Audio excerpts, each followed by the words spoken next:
morning and welcome to Live Jai-Alai in the Magic City on YouTube's Jai-Alai Channel. I'm Stu Nyman. I'm here with Andrew Blackman, and we're pleased to welcome you to this Thursday matinee performance. We have 9 games for you beginning at noon. In addition to fast and fun Jai-Alai action, each of today's games offers Win, Plays, Show, Quinella, Exacta, and Trifecta wagering. And if these terms are new to you, they will be explained throughout the course of today's performance. We also have a Pick 3 wager in Game 4, a high-paying High 5 jackpot that begins in Game 3 with its $2,000 minimum guarantee, and the all-new Mighty Ocho jackpot that begins in Game 1. Online wagering is available at watchandwager.com, or if you're in Connecticut, mywinners.com. But placing bets is not necessary in order for you to enjoy all that we have in store for you today. That's right, you can just watch and enjoy today's Jai-Alai action without any monetary consideration whatsoever. We encourage you to do so as well. We do have a scratch in today's performance. A scratch occurs when a player who was scheduled or printed in the program is unable to play for a health reason, injury, something like that. So, number 29, Vuelo, has been scratched in all his scheduled appearances today. Once again, number 29, Vuelo, has been scratched in all his scheduled appearances today. This is going to be a complete rundown of that scratch as it affects today's performance in its entirety. And then we'll also repeat the scratch before each game. Let's begin with Game 1, Post 1, scratch Vuelo, replace Vuelo with Jedden. Game 1, Post 1, scratch Vuelo, replace Vuelo with Jedden. Game 2, Post 3, scratch Vuelo, replace Vuelo with Bueno.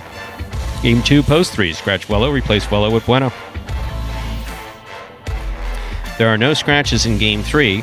Game 4, Post 7, scratch Vuelo, replace Vuelo with Bueno. Game 4, Post 7, scratch Vuelo, replace Vuelo with Bueno.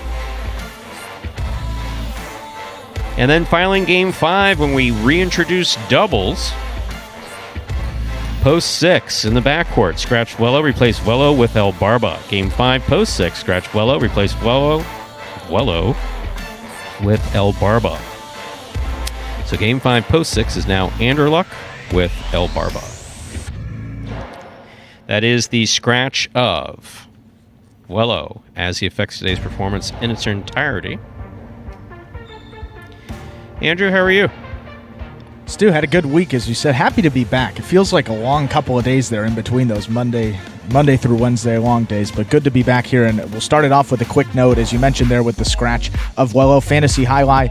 It's up there in the chat section. He has been scratched for this performance. And of course, with singles, substitute will earn all points, as we talked about last week. For doubles, because this was a late scratch and it happened before the first serve of the first performance of the week, we will allow the substitute, whoever plays with Anderluck in those doubles games, to earn points, because it would not be fair to anybody that selected their team, didn't have time to maybe check it before. We want to make sure that everyone has a fair opportunity in those doubles games. So for that instance only, will you be allowed to get points when there's a substitute, and that is the team of Anderluck and Vuelo for doubles, because Vuelo is scratched for this performance. And I think we have about 6 more minutes to get those final picks in. FantasyJai-Alai.com, $150 on the line, potentially this week if we have over 150 active players. But as long as we have over 100, there will still be $100 going to the winner there. So head on over there, FantasyJai-Alai.com, as you see on your screen. This week, you have 3 singles players and 1 doubles team, going back to the original format for where that is concerned. Still have a $21 budget. Those doubles teams have reduced prices, and as we said, because of the late scratch there of Vuelo, any points earned by the team of Anderluck plus the substitute player will count for that team. Now, a question for you about this doubles. Now, we are joined today by used to be a frequent visitor, and then he stopped. He doesn't want to hang out. No. I think personally, I take it personally myself, but we're joined today with Scott Savin. Scott, welcome. Hello. Stu, Andrew, good to be here as always. So, Scott, this doubles now is not, since you invent this stuff, so this doubles is not a doubles championship doubles tournament. It's just straight up doubles. That's correct. The players are going to be playing with their partners as people see them today in the entries. They'll stay together with those partners for the next 3 weeks, I believe, before we have another little surprise doubles happening the first couple of weeks of September. Yes, of course. Yes. A Scott surprise. And then we'll get back to the format that everyone's sort of more accustomed to for what'll basically be the last 2.5 months of the season, where the guys are paired up and they'll be participating in a tournament. And Douglas and Lamonte will be defending their sort of first tournament championship, and we'll see if another team other than Douglas and Lamonte can win the second tournament of the season, and then there'll be a playoff. As you know, I love to have those playoffs, Stu. If someone can upset the duo of Douglas and Lamonte. Yeah, we're in for a very exciting day, and before we get into that action, of course, as we do before every performance, we got the video that will explain the scoring format for the first 8 games of this 9-game performance, and that is Spectacular 7 scoring. Take a look. Spectacular 7 singles games are played with 8 players. Each player wears a different color jersey numbered 1 through 8 on the front. These numbers are traditionally referred to as post numbers. Post numbers are used to signify the order in which the athletes will play in a game. These numbers are also used for betting purposes. Don't be confused by the numbers on the back of our jerseys. Those are just for fun. Each game begins when the player in the post 1 red jersey serves to the player in the post 2 blue jersey. The served ball must land between the 4 and 7 lines marked on the court's side wall. If the ball lands between those lines, the serve is good and play continues until one of those 2 players wins that matchup. The player who loses the matchup exits the court and waits for his next turn at the end of the rotation. It's important to note that every game has 2 rounds. The first 7 matchups in a game make up round 1. Each matchup in round 1 is worth 1 point. Round 2 refers to all matchups that take place after the 7th and final matchup of round 1. The number of matchups in round 2 varies from game to game. And in round 2, each matchup is worth 2 points. The first player to earn 7 points wins the game. We are now 3 minutes away to game number 1. That first game of the week here. Good time to remind you the scratch. Game 1, post 1. Scratch Wello. Replace Wello with Jedden. Once again, Wello is scratched in all his scheduled appearances today. But in game 1, that's post 1. Scratch Wello. Replace Wello with Jedden. Very excited, guys, for the return of doubles. We're just going to be playing 1 doubles game a day for the next several weeks, but we had a lot of people asking for the doubles, and Stu and Andrew know it's a favorite thing of mine. So we're going to throw that 1 doubles game in there, and of course we're going to make it a part of the high five, just to make the high five a little more interesting. We'll see what happens. You know, you've got that team of Douglas and Lamonte that I'm sure everyone assumes is going to just win the doubles matches, but we've got some interesting teams. No, and also Lamonte's been... It's one thing that we talked about earlier is that we've obviously had a number of players who've been out for a variety of different reasons, and that after you've been playing for a number of years, or you've been playing for a good period of time, you can afford to miss a couple weeks and come back and you're not going to miss a beat. That's not true with players who haven't been playing that long, and we have to remember that Lamonte's only in his 2nd season here. Sure. So he was playing pretty good just before he went out, and we're going to have to see how he comes back. Given he's got Douglas behind him, so I mean, he can't do better than that. Helps ease the pressure. It certainly helps it. Yeah. Exactly. So, but no, I'll be curious to see it. I'll be curious to see when he plays doubles and even in these singles games. I'm looking for him to regretfully but possibly be a little tentative. Watch, he'll run the first game out straight, but don't know what to expect. Well, and we'll get a shot to look at these new doubles teams, and as I said, some of them are new, some of them are familiar. Tennessee and Bueno back together. I was going to say, yeah. But there are some interesting combinations that I would like to hear both of your thoughts and comments on before we begin our doubles today. That Diaz-Carballo one, that one rings a bell, I think, from the first year. I think that's a first-year team. Yeah, they seem or was it last year? Played together. They could be a they went to the same. combo. They went to the same high school down here. Now that's a fact you're supposed to know. That's a fact I'm supposed to know, and I didn't. So that's why you didn't know it. You mean you just know? You didn't refer to it in your plethora of notes. You just hadn't gotten to it. What was the yet. high school? For any of the? Is it Monsignor Pace? It's yeah. I think Jai-Alai Factory. I think it was the Pace. Jai-Alai Factory. Oh yeah, Jai-Alai Factory down here. Now it's funny, because the Jai-Alai school didn't used to be that way. Everybody came from someplace else.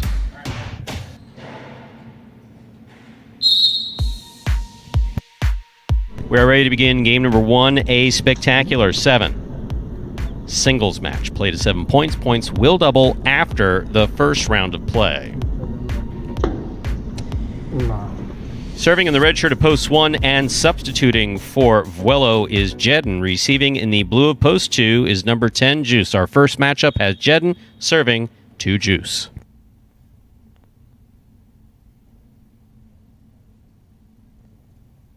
Jedden serves. We begin game 1. Ball missed off the serve, point 1. Our next matchup has Jedden serving to the white shirt of post 3. Here's El Barba.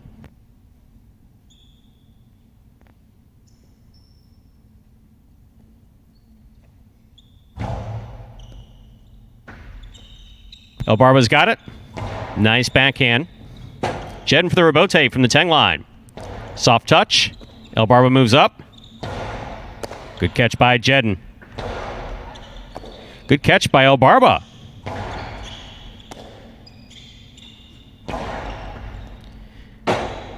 El Barba making a good effort to try to make that rebote. This point goes to the 1. 1 will now serve. Jedden will now serve in this matchup to the green shirt of post 4. Here's Fred.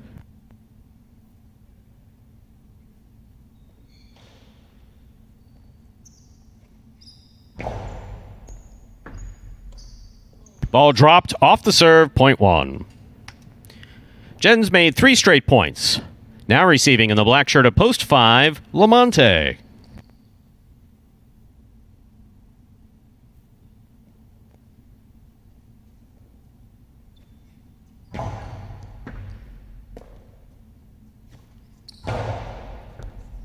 Ball tipped on the forehand of Jedden, point 5. That'll bring to the court the yellow shirt of post 6. Here's Legend.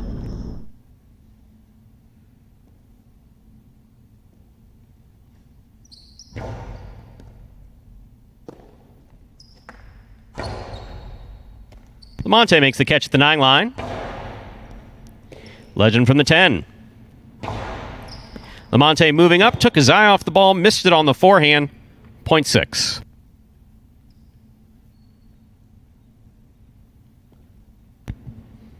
And our next matchup, Legend serves to the pink shirt of post 7. Here's Tennessee.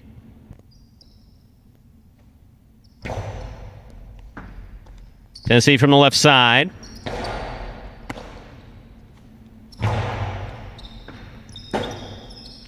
Rebote left side to the outside. Soft touch. Will score for Tennessee. Point 7.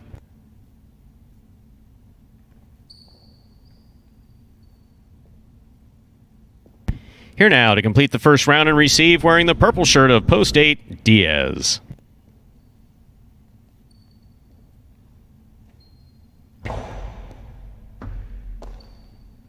Diaz from the left side to the inside. Tennessee from the 8 line. He goes deep. Rebote comes out. Diaz, a little too high, point 7. That completes the first round of play. All matchups are now worth 2 points through the end of the game. First to return in the second round, Juice in the blue of post 2.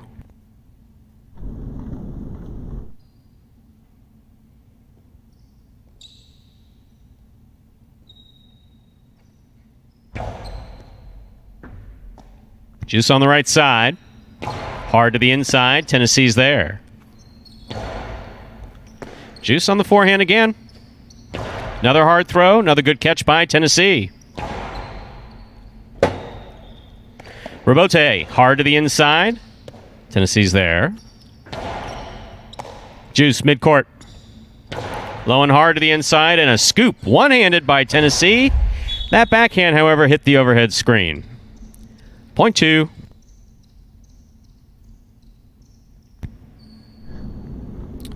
In this matchup, the blue of post 2, Juice serves to the white of post 3, El Barba.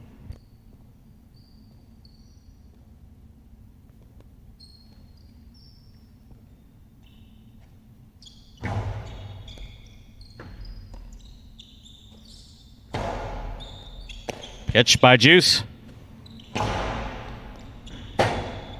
El Barba, nice forehand rebote. Big bounce to the inside. Juice makes a good effort to make a difficult rebote. That's just not going to make it. Point 3. El Barba is serving to the returning 4-post. In the green shirt, we have Fred.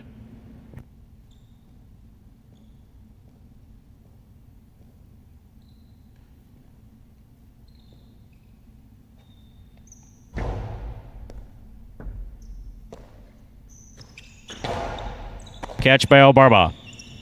Big backhand. Rebote forehand. That's a nice save by Fred. El Barba from the 7 line. He looks to pass. Fred for the rebote. Fred makes it. El Barba moving up on the ball. Gets this one to pass 2. Rebote comes to the 7 line.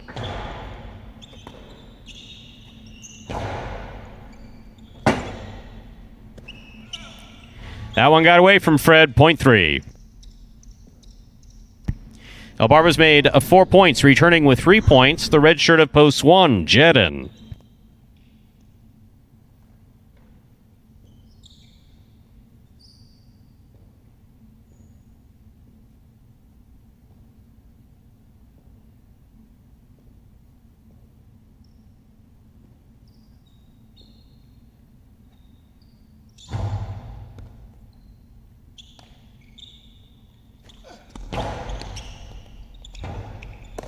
Nice rebote save by El Barba.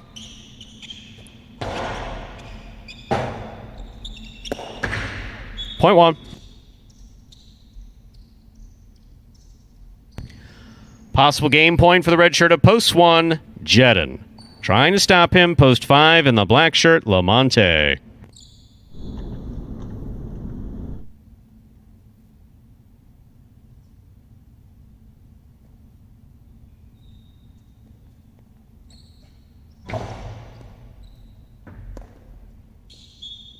Punting game, post 1, Jedin. 1 wins it, 3 comes in second, 7 serves to 2. This is a playoff for 3rd place.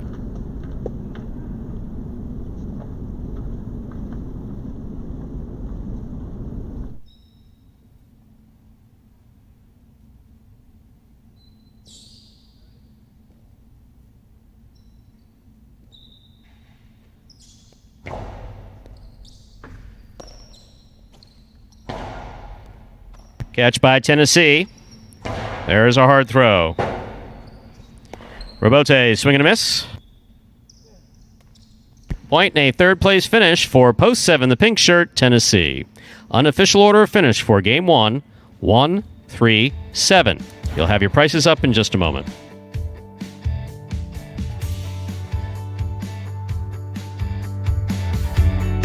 Those results are now official. Coming in first, post 1, Jedin. He was substituting for Vuelo. Taking second, post 3, El Barba. Coming in third, post 7, Tennessee. 1-3-7 is now the official order finish for game number 1. That wasn't a bad start for the week, I don't think. We've seen better. We've definitely seen worse. I think this is like right in the middle. Right in the middle in terms of, right in the middle as far as terms of, there was one ball that Legend, that soft tool, I think Tennessee threw to the outside, where Legend started to move for it and was like, nah, I'm just not going to. I'm not going to do that. Maybe Friday at the 4 o'clock, Legend would be ready to get that one. Ears are all warmed up. Thursday at the noon, not quite ready for that one. And your prices are up on the board. The Quinella, $1. That's first and second any orders. That's 1-3 or 3-1, $39. The trifecta, 1-3-7. Its first, second, and third place finish is $113.40. Up next, game 2, a spectacular 7 singles match. Play to 7 points. Points will double after the first round of play. There's a scratch. Game 2, post 3. Scratch Vuelo. This time we're going to replace Vuelo with Bueno. Game 2, post 3. Scratch Vuelo. Replace Vuelo with Bueno. Post time for game number 2 is just 7 minutes away. Good luck.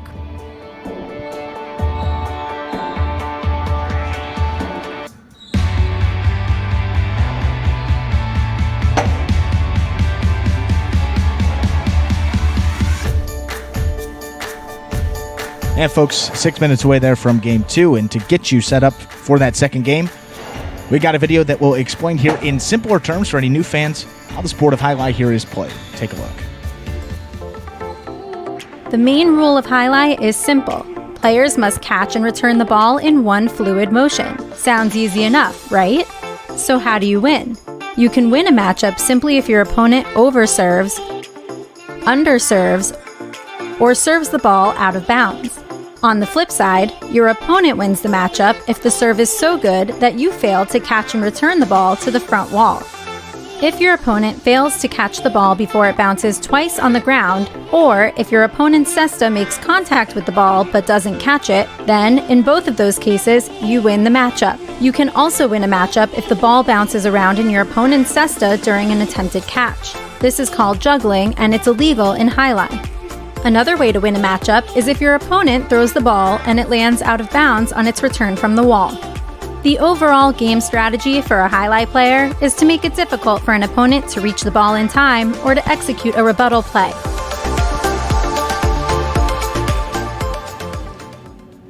And now 5 minutes away from that second game. 5 minutes with a scratch. With a scratch. With a scratch. Remember, three reminders. Remember, 3 reminders. One down. Eventually, the state's just going to come back and say, do you remember how for the last 20 years you're supposed to announce it 3 times, but you haven't said anything since the 90s? Well, we have been doing it, so Game 2, post 3.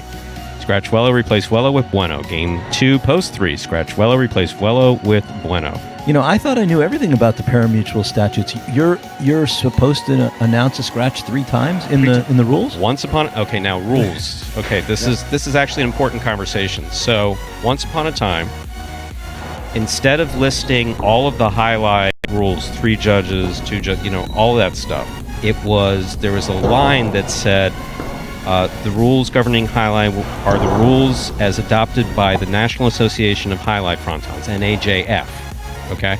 Now, at some point when they clean up bills and they clean up language, right, that got wiped out, which is what allowed Frontons north of us to do the 2-man sham.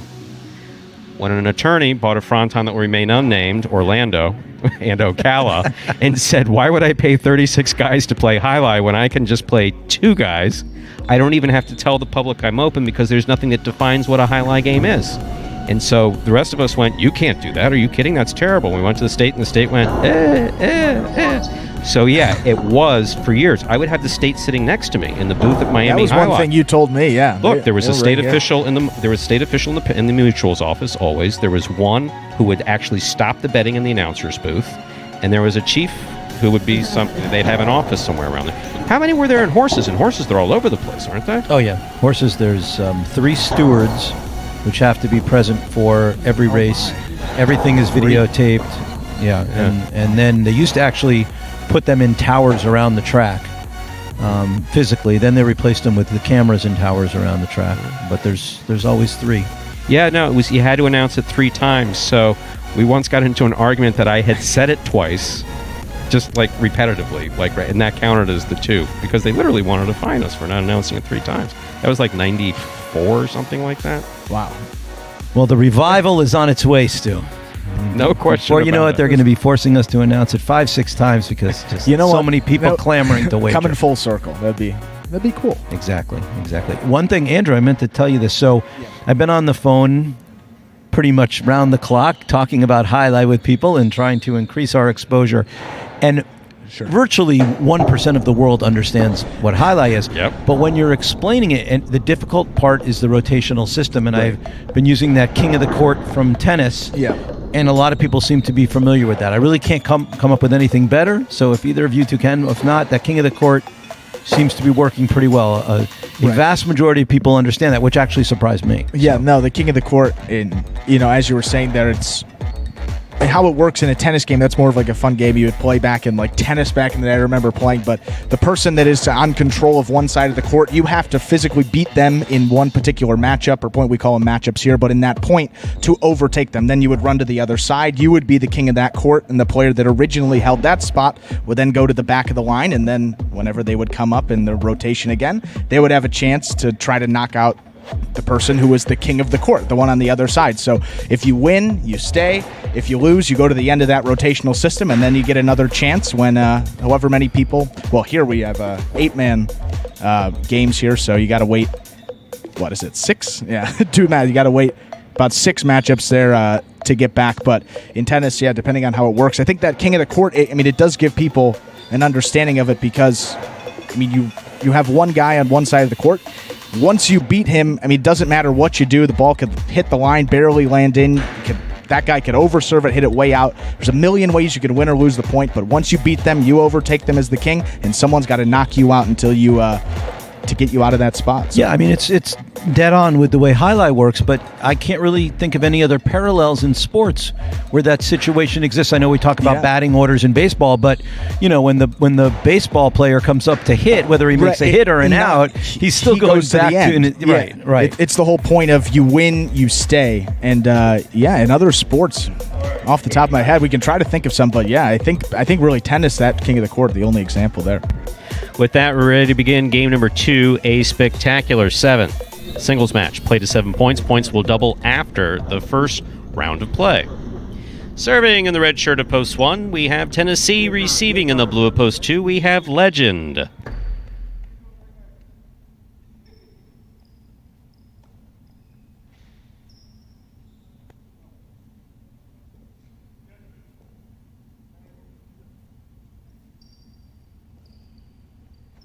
Tennessee serves. We begin game 2. There's a hard throw by Legend off the first serve. Legend from the 10 line. Catch by Tennessee. Backhand. Caught in the air by Legend. Legend to the outside. Tennessee looks for the rebote, the rebound play. He throws a 2-all. That was the right shot to throw as Legend was locked up inside, but you got to get that ball in the lines. Point number 2. Legend first up on the board in our second game. Here's the white shirt at post 3. Substituting for Vuelo is Bueno.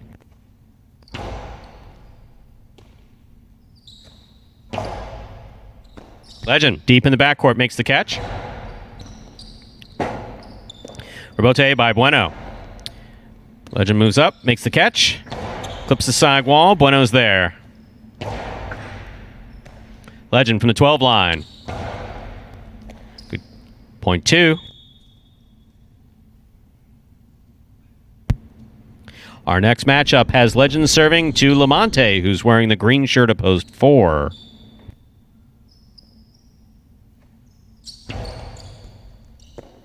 Ball tipped off the serve, point 2. Legends made 3 straight points. Now receiving the black shirt at post 5, Fred.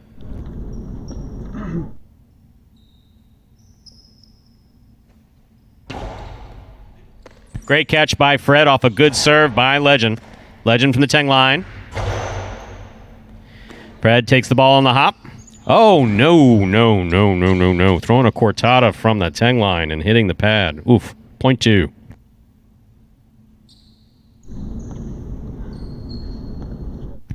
So on the board with 4 points, here's post 6, El Barba.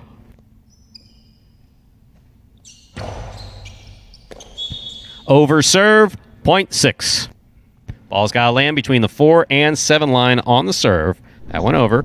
This point goes to El Barba. In this matchup, El Barba serves to the pink shirt of post 7. Juice.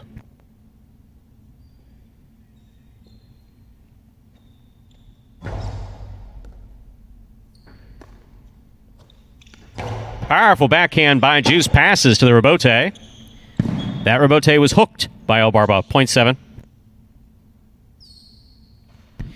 Here now to complete the first round and receive, wearing the purple shirt of post 8, Diaz.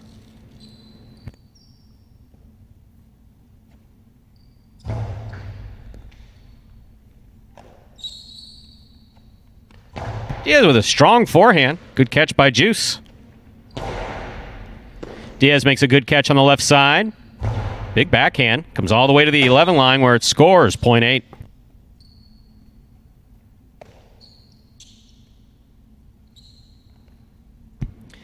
That completes the first round of play. All matchups are now worth 2 points through the end of the game. First to return in our second round, red shirt of post 1, Tennessee.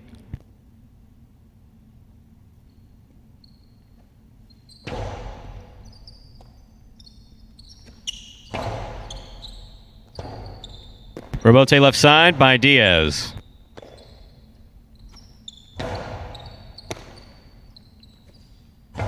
Big backhand by Diaz. Passes to the rebote. Nice rebote thrown by Tennessee. Here's Diaz winding up. That's a beautiful throw to the inside. He clears the overhead screen.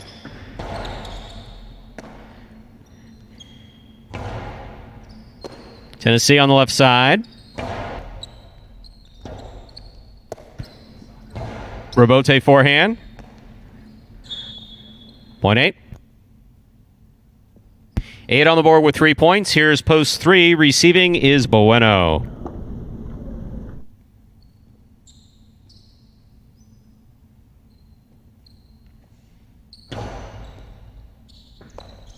Ball tipped off the serve. Point 8.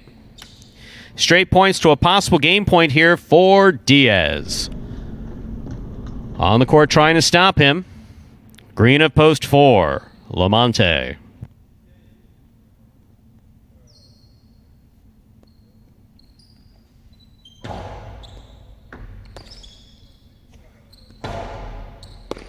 Ball tipped. Point 4. Play's going to continue. Lamonte has 2 points. In this matchup, he serves to the black shirt of post 5, Fred.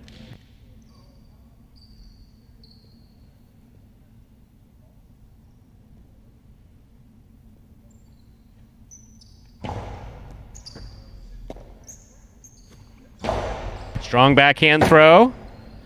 Lamonte overran it. Difficult rebote to try to make up for. Point 5. Fred has 2 points. Back with 4 points. Receiving. This matchup has Fred serving to Legend in the blue of post 2.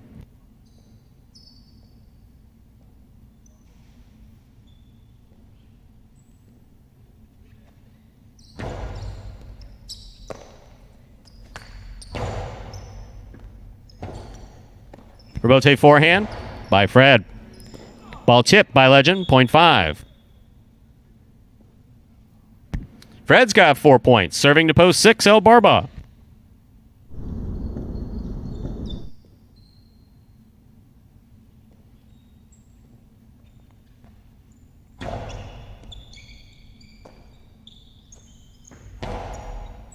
Catch by Fred. Low and hard. Gets out of the way. El Barba's there. El Barba with a beautiful forehand throw. That's going to score. Well thrown by El Barba. Point 6.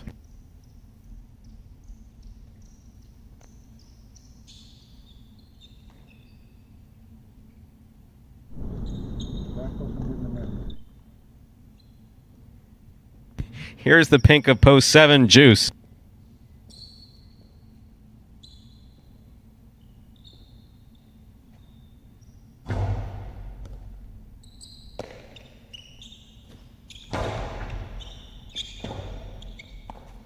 Hard throw to the inside. That's beautifully thrown by El Barba to score. Nice hard rebote to the inside. Point 6.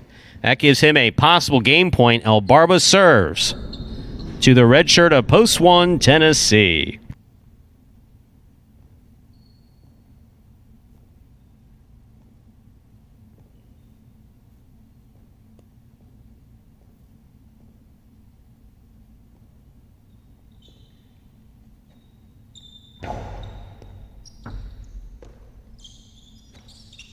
Nice backhand throw by Tennessee.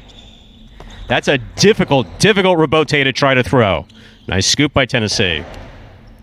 El Barba makes the catch. Holds on. Hard throw to the inside. Keeps it low for a difficult return play. That is point and a well-earned game to the yellow shirt of post 6, El Barba.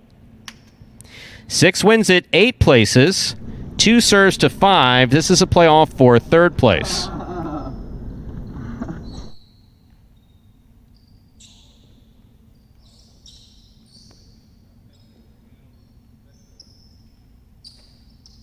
There's the hard Cortada serve. That's going to score for Legend.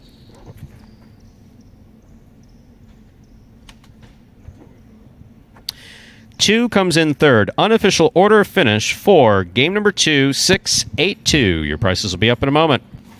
So my quick observations are, if Kenny could get that serve in with a high level of consistency, yes, his numbers would escalate rapidly. And Juice in tennis does what you would call, he runs around the backhand to try and play everything on his forehand. Yeah. So Good you enough. and JR are going to have to teach him backhand. We've tried.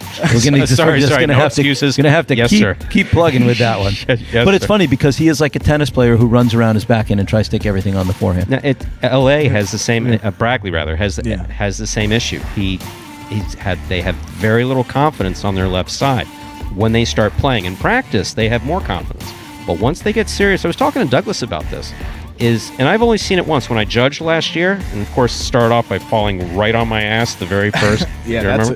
that's a good blooper. Exactly. But once they step on the court, on the other side of this glass, their demeanor changes. It gets very serious out there. And the only time it's silly because you're standing 5 more feet away on the other side of the screen and you can't see it. No, you can. But when you're on the court with them, they all have a different demeanor. That gets us to our prices for game number 2.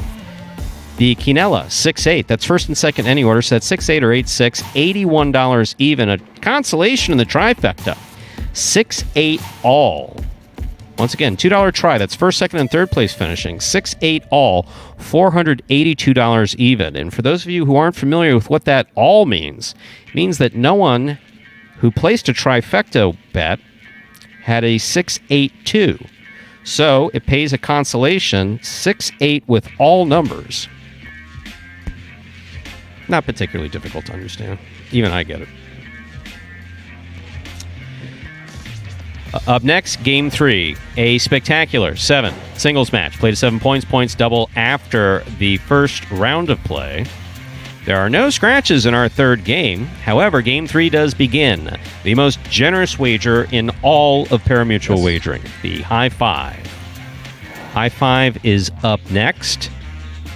So make sure to get those wagers in. So generous there, Stu, that there's nothing in the carryover going into it today, but always minimum jackpot there of $2,000. And how about that? 1609 already bet into that High Five. So we'll see. Maybe you could be over that $2,000 today, but of course, always guaranteed at $2,001 to place bets there for the High Five. Do we have something? El Barba wants to say something? I think we got El Barba, a couple words from him. Okay. I really got the name El Barba from Coach JR. You know, like the first day I came into practice, he was like, "Oh, La Barbas." You know, he called me the beard. And, you know, it kind of just stuck. The most frustrating aspect of highlight for me probably would be anticipation. Because the ball's going so fast, you don't have time to wait to see where the ball's going to be thrown. It's frustrating, you know, but at the end of the day, I'm playing a sport for money, okay? My goal is to go out there, win every point, as soon as I step on the court, win the game, and call that game a day. You know, that's it.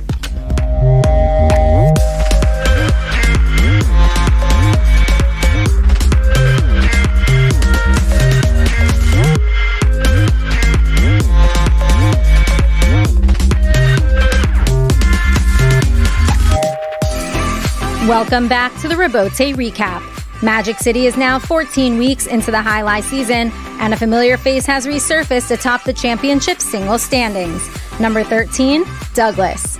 The Wonder Boy showcased his full arsenal of breathtaking Jai-Alai skills on his way to a dominant 18-win week. With his total of 66 victories, he now holds an 8-game lead on his fiercest competitor, number 12, Ron. Even though Douglas usurped Ron's lead in a hurry, number 12 still put together a solid week of his own with 19 in-the-money finishes. Currently in second place with his 58 wins for the season, Ron seems to be the only other player with a fighting chance of finishing the season with the coveted title of singles champion and the $15,000 grand prize. And once again, Bueno managed to hold on to his position in the final prize money slot, closing out another week of play in third place. Number 22 finished the week with 20 in-the-money finishes, including 4 much-needed singles victories to keep pace with the rest of the pack. Sitting in 4th place overall and continuing his push up the standings is number 23, Ikeda. The barista served up a highly caffeinated and impressive performance in Week 14 to the total of 6 singles wins. With his 40-win total, Ikeda now sits just 5 games outside of that all-important third-place spot in the singles standings. Tied up in 5th place with 38 wins going into Week 15 are 2 of the inaugural players on the roster are lovable Canes, Ben and Tennessee. Ben put together some of his best singles play in Week 14, skyrocketing up the leaderboard with a whopping 8-win output. Tennessee, on the other hand, struggled early on but still collected 4 wins of his own to remain in fighting shape. And finally, as the late games become increasingly more difficult, Carballo and Kubala are struggling to find their footing and in the money finishes. Last year's 2nd and 3rd place finishers are currently in a tie for 7th place going into Week 15. And speaking of the highly competitive late games, we attribute this in large part to the commanding comeback from this week's Golden Cesta winner, Douglas. Number 13 clinched his 2nd consecutive Golden Cesta after totaling a season-high 18 singles victories in a week. Day in and day out, Douglas sent his opponents back to the bench at an unprecedented rate. His relentless upswing even earned himself a Grand Slam all-win performance in the Saturday afternoon program. Most importantly, his standout play helped him reclaim the proverbial throne at the top of the singles championship standings. Congratulations to Magic City's Wonder Boy on his 2nd Golden Cesta of the 2020 season. The 2nd tournament of the Doubles Championship Series at Magic City continued to be on hold in Week 14. Week 15 at Magic City will provide us with some of the doubles action we've all been longing for. Until further notice, Game 5 at Magic City will now be a spectacular 7 doubles game. However, please note that these newly implemented doubles games will not count towards the Doubles Championship Series, which will now consist of just 2 official doubles tournaments instead of 3. Keep watching the Jai-Alai Channel and follow at Jai-Alai Channel on Instagram for consistent updates on Magic City Jai-Alai.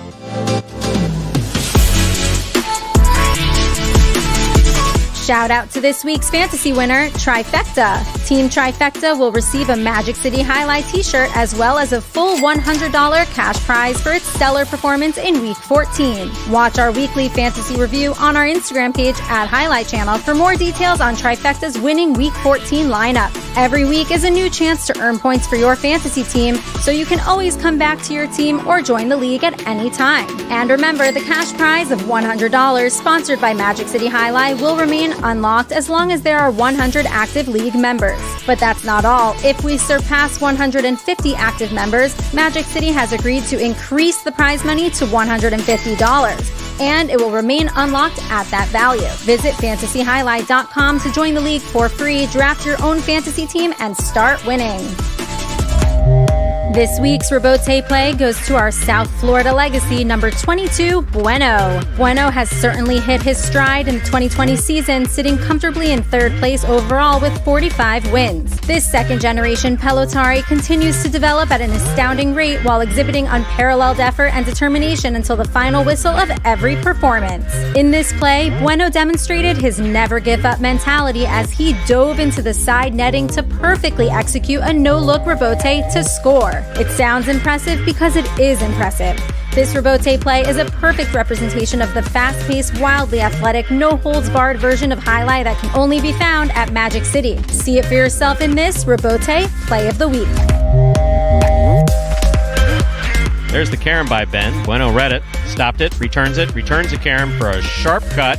Ben got there, stopped it, returns the 3-wall play. This is going all the way outside. Bueno's on it. What a save by Bueno. What a terrific save by Bueno.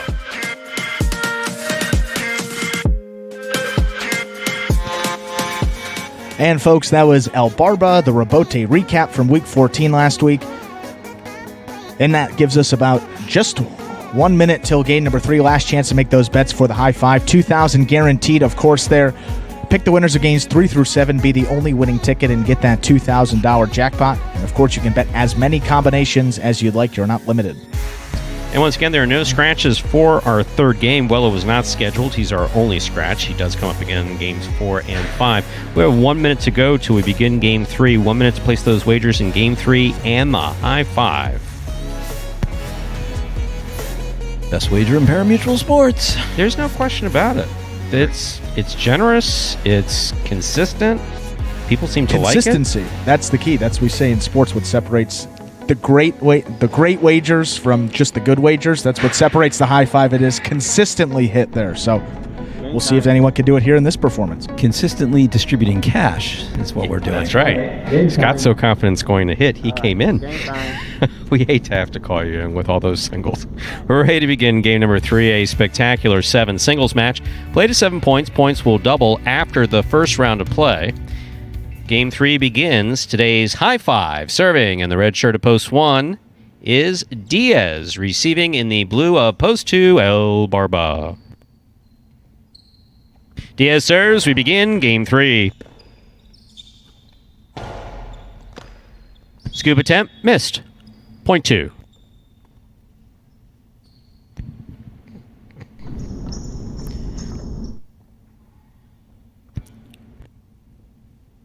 Two serves to the white shirt of post 3. Here's Fred.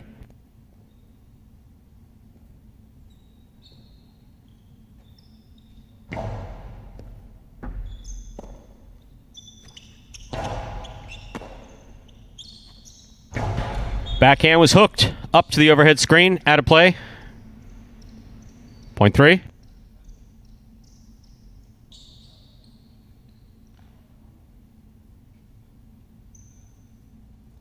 Green shirt of post 4. Legend receives.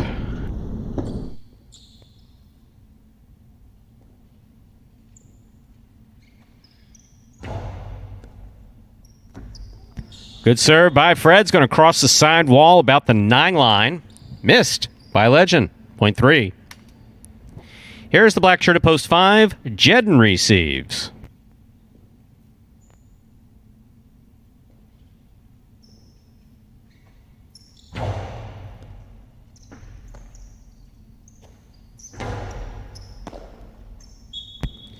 Point 5.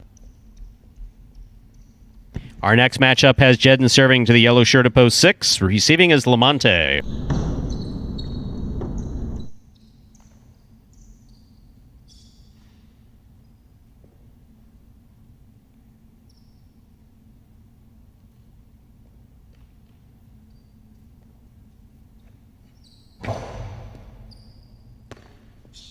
All dropped on the left side.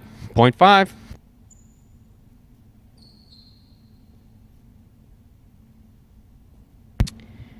Jedden serves to the pink shirt of post 7. Here's Tennessee.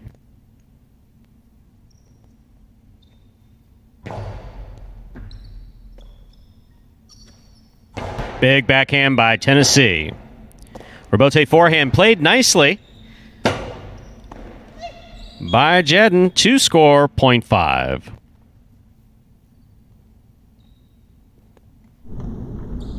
Jedden's made 3 points here now to complete the first round and receive. Wearing the purple shirt of post 8, we have Juice.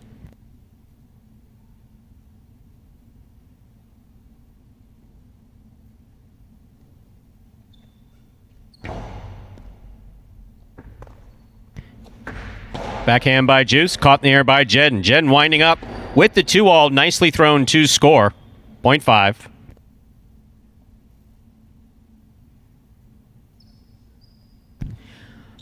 That completes the first round of play. All matchups are worth 2 points now through the end of the game.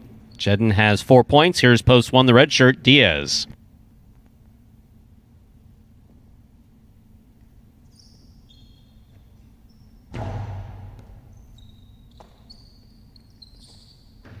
Backhand by Diaz, caught by Jedden midcourt.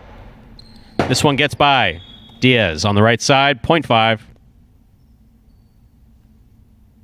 Straight points to a possible game point for the black shirt of post 5, Jedden. On the court trying to stop him, El Barba.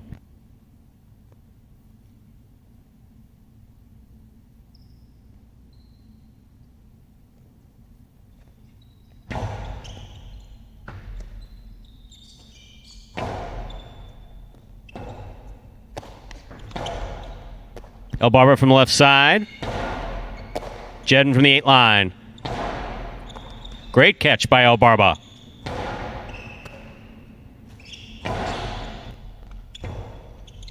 Robote save by El Barba. Carom by Jedden, well thrown to score. Point and game. Black shirt of post 5, Jedden. No playoff here. 5 wins it, 3 places, 2 shows. 5-3-2 is the unofficial order finish for Game 3.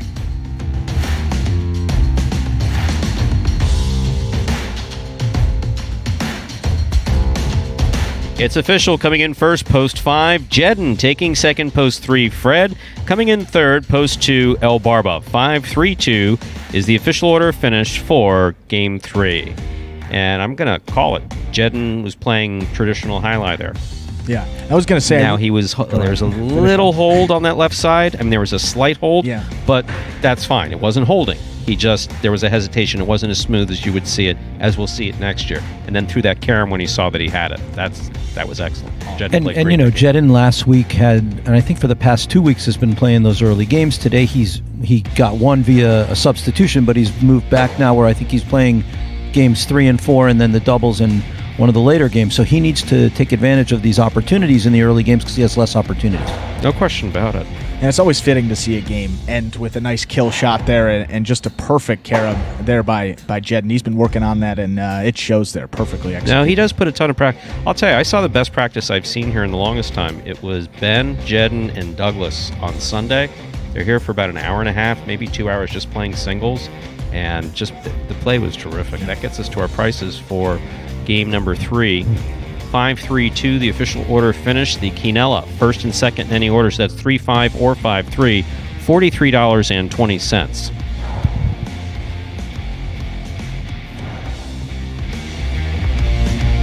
Trifecta, that's first, second, and third place finishing. 5-3-2, $139.20.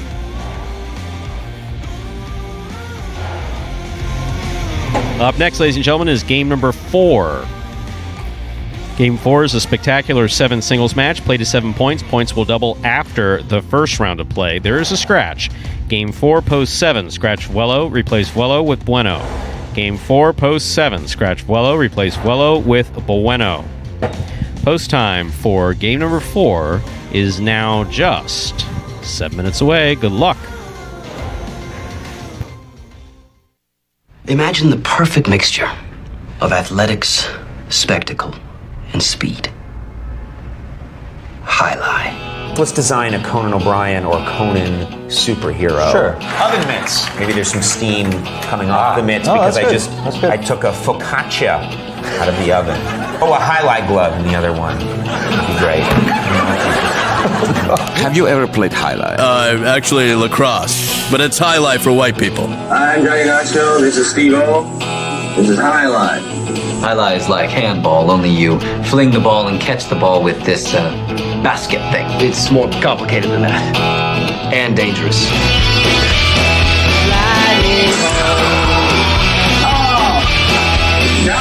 It's got the same fingerprint as baseball, only better. A special stadium called a fronton.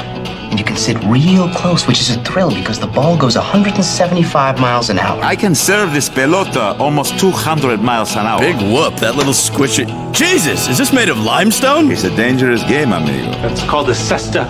It's made of reeds from the Pyrenees. And the ball is called a pelota.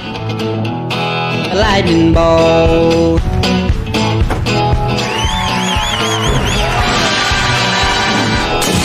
Oh, good God.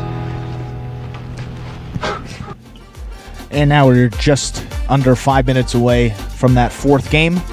We do have one scratch there in Game 4. We'll give you another reminder of it. Post 7, you're going to scratch Vuelo there, replace him with Bueno. Game 4, post 7, scratch Vuelo and replace him with Bueno. That's that third reminder we were talking about before. We used to have to write the times down at the bottom of each game that we said it. Yeah, no. I'm saying no. When the state was looking over your shoulder, and that brings me to something else because folks will notice that we have one judge. Yep. And so, long story, there's an international shortage of Jai-Alai judges. So that's first of all, it's important to know that. But in addition to that, we have 4 judges on payroll here, and 3 of the 4 are out ill. We'll be waiting for some negative tests to come back, for a couple of them to come back. And so traditionally, a player would take that place. The states changed their position on that. They would prefer not to see a player taking that place. Now, the fact that we're on a 120-foot court here at Magic City also makes it a little bit more reasonable for one judge to manage the entire court. Yep. So he positions himself actually in the service box between the 4 and 7, as opposed to one on the 4 and one on the 7. And after that, you can judge juggling, and you can definitely judge the overhead screen pretty effectively. So congratulations, Scott. You were able to get that accomplished. It's reasonable. On this court, it's reasonable. It is. It's fair. It's reasonable. And I just realized that my next foray may be into judging. Seeing there's a shortage, I may have to go to the highlight judges school. I'm sure Stu on the side runs. I think, I'm not sure his agent, lefty or righty, has got something going with the highlight judges school. Lefty and I are finished forever. That's it. Once I found out what this kid's making, it's like, where's the money going? Nothing compared to those highlight judges, though. Are you kidding? Oh my! Well, that's a whole other situation, though. I think for $9.99 down and $1 a day, Stu will enroll you in the highlight judges school. You pay him in perpetuity upon graduation. There we go. See?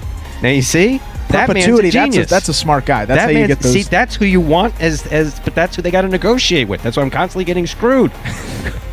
How can you out-negotiate that? You can't. No. And I will say, Frank there with the one-man operation has had some of the best judging we've seen here at Magic City. I like the way that you see the soccer officials. They let the guys play. They do the two hands out move. Frank's been doing that. He's been great. I'd say I don't think there's been a call that's been pretty questionable. Even the chat hasn't blown up about it. So give him credit there when credit's due. He's been doing a phenomenal job. No, absolutely. Frank is doing great. We've got pick 3 coming up, so we need to... pick 3. Come on, folks, as they say, forget about hitting that like button. Hit that wagering button. Game 4 up next with the pick 3. To play the pick 3, for those of you not familiar with it, you correctly pick the winners of games 4, 5, and 6 to play the pick 3. With 2 minutes to go. And this is going to be an interesting pick 3 because the middle game is our first doubles game in quite some time. So...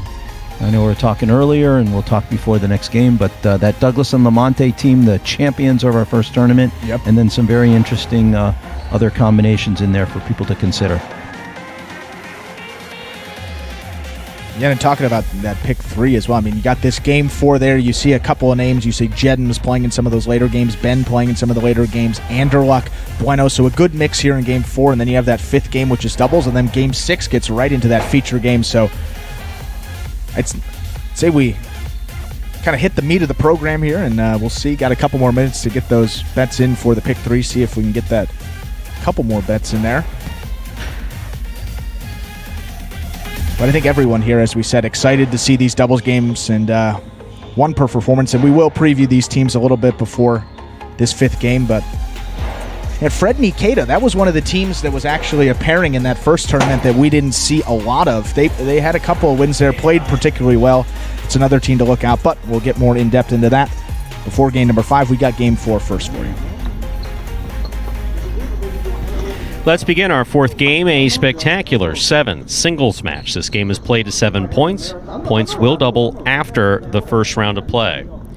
Serving in the red shirt of post 1 is number 10, Juice. Our first matchup has Juice serving to the blue of post 2, Tennessee.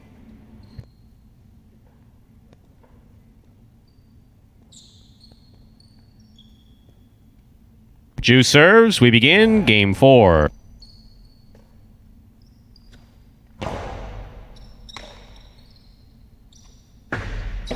Long soft touch. Going to score. Point 1. Our next matchup, Juice will serve to the white shirt of post 3, Jedden.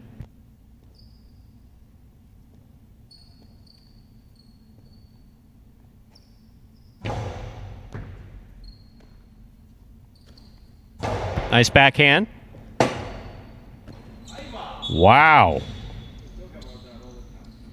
No.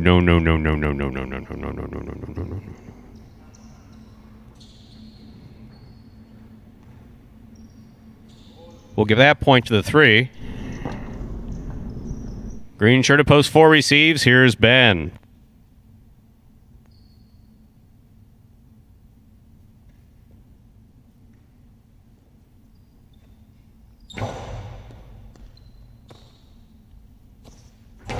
Powerful backhand by Ben.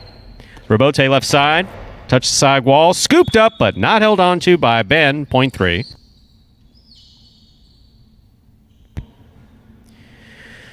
Three serves to the black shirt at post 5. This matchup has Jedden serving to El Barba.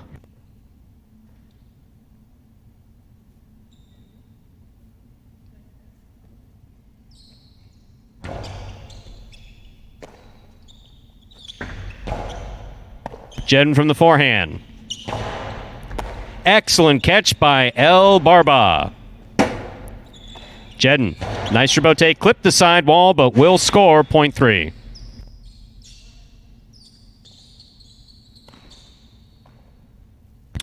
Jedden's on the board with 3 points, serving to post 6 in the yellow shirt. Here's Anderluck.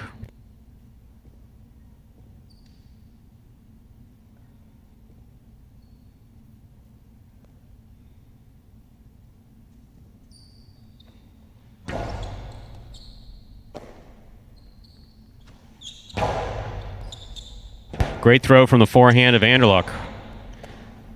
Catch by Anderluck. Powerful, powerful, powerful, powerful right side. What a great rebote by Jedden. Lower this time and scoring. Point 6.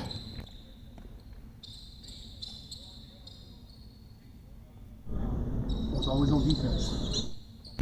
Pink shirt at post 7. Bueno substituting for Vuolo.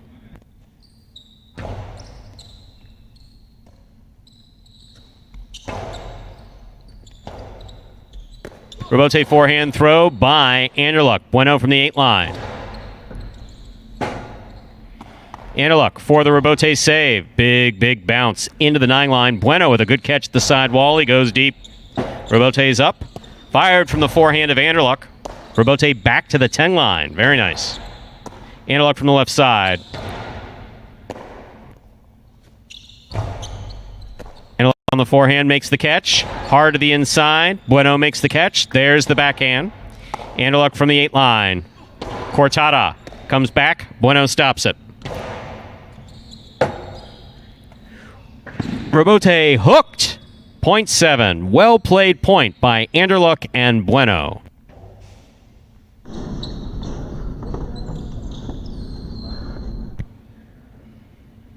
Here now to complete the first round and receive is the purple shirt at post 8, Legend.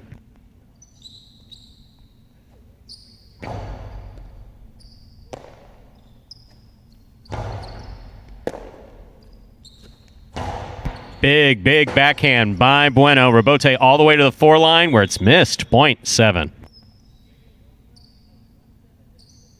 That completes the first round of play. All matchups are worth 2 points now through the end of the game. First to return in our second round is Tennessee.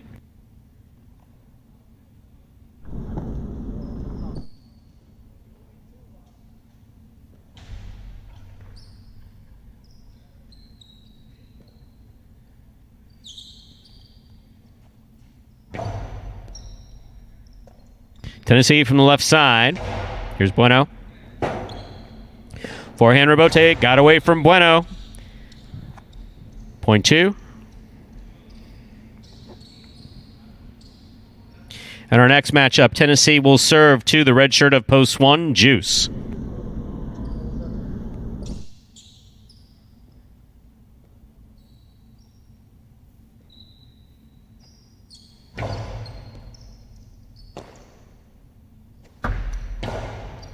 Karam does not open up. Tennessee makes the stop. Hard forehand on the return. Juice with a hop makes the catch.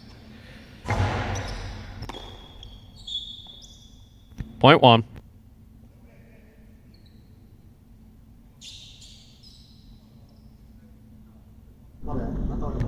Juice serves to the green shirt of post 4, Ben.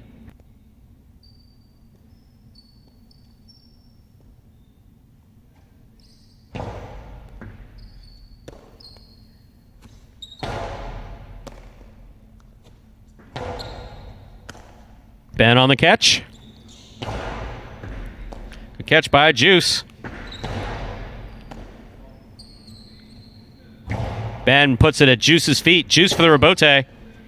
Good effort by Juice. Point 4. 4 serves to post 5. Returning to the court is El Barba.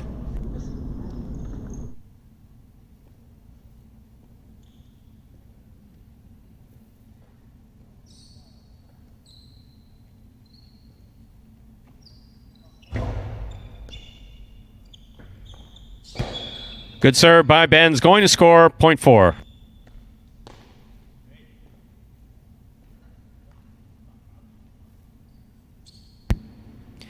Ben has 4 points. He serves to the returning 3 post in this matchup.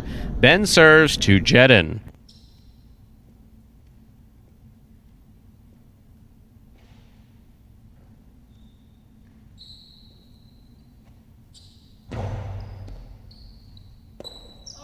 Ball missed off the serve, point 4. Straight points in the second round to a possible game point here for post 4. Ben trying to stop him. Anderluck.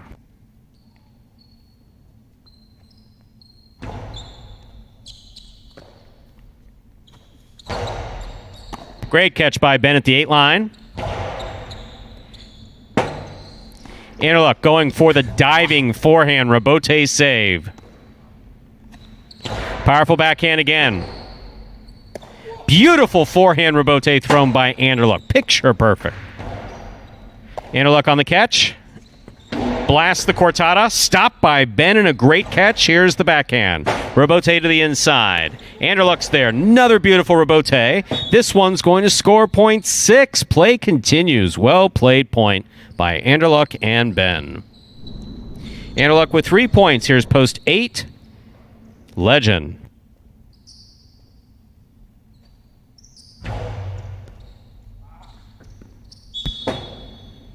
Placement of that serve at the sidewall is going to score. Point 6. Possible game point for Anderluck here in post 6, trying to stop him. Post 7. The pink shirt. We have Bueno.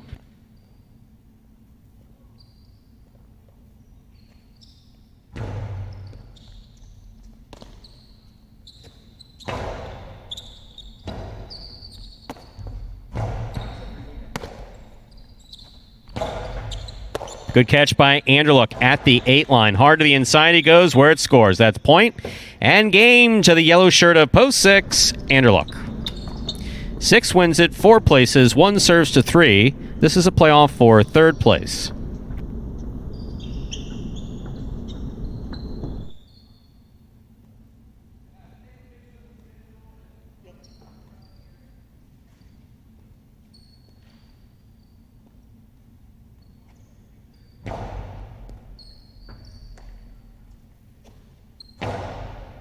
There's the backhand. Rebote's up. Rebote with a soft touch by Juice. Jedin has it to the middle of the court. 3-wall play. Juice runs to the outside. Great positioning by Juice. It just didn't have the distance. Point and a 3rd place finish to post 3, Jedin. Unofficial order of finish. 6, 4, 3. Your prices will be up in a moment.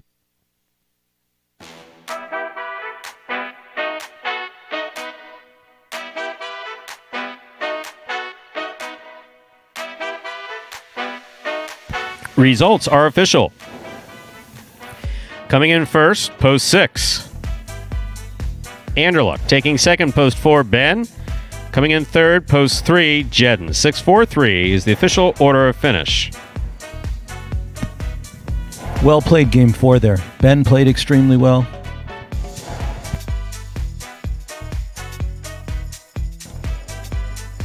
Yeah, really good game there, as you were talking about. And for Anderluck, a guy that hasn't found the win column in a while, getting a game here, usually a feature game guy, getting one of these games, game 4, against maybe some slightly easier competition. Hopefully that helps, spring him, get his feet under him, and help him perform better in these later games, because as we've talked about here, the mental component of it all sort of weighs on you after a while, and you can play in those feature games. You could be improving in your head, but, at the end of the day, and especially in American sports too, it's a lot of wins and losses. We tend to, calculate how good someone's doing by an Anderluck, one of those guys where it's good to see him get back in the win column and should help him for this rest of the week here. He's fun to watch. No, when he's on, he's definitely fun to watch. Oh, prices. I should probably say something about the prices, shouldn't I? That's like one of the requirements of the job. Yeah. $2 Quinella 4-6. That's 4-6 or 6-4. First and second in either order. $35.20. The trifecta is 6-4-3. That's first, second, and third place finish.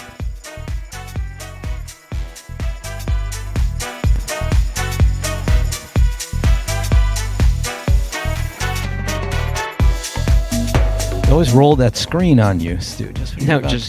Well, you see, I try to cheat, and I try to look down at my phone because there's a delay. Bit of a delay. But my phone was behind. $127. The trifecta, 643.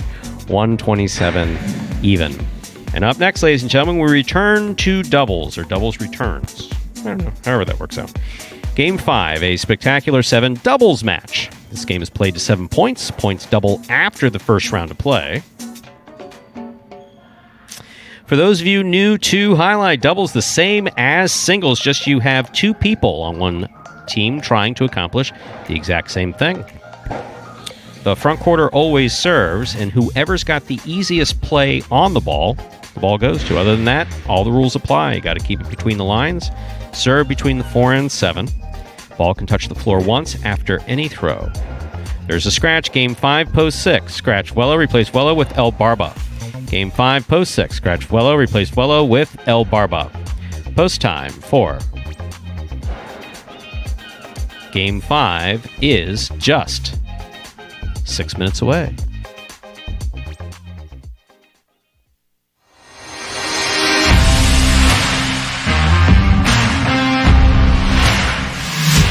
Congratulations to this week's Fantasy Highlight winner, Trifecta.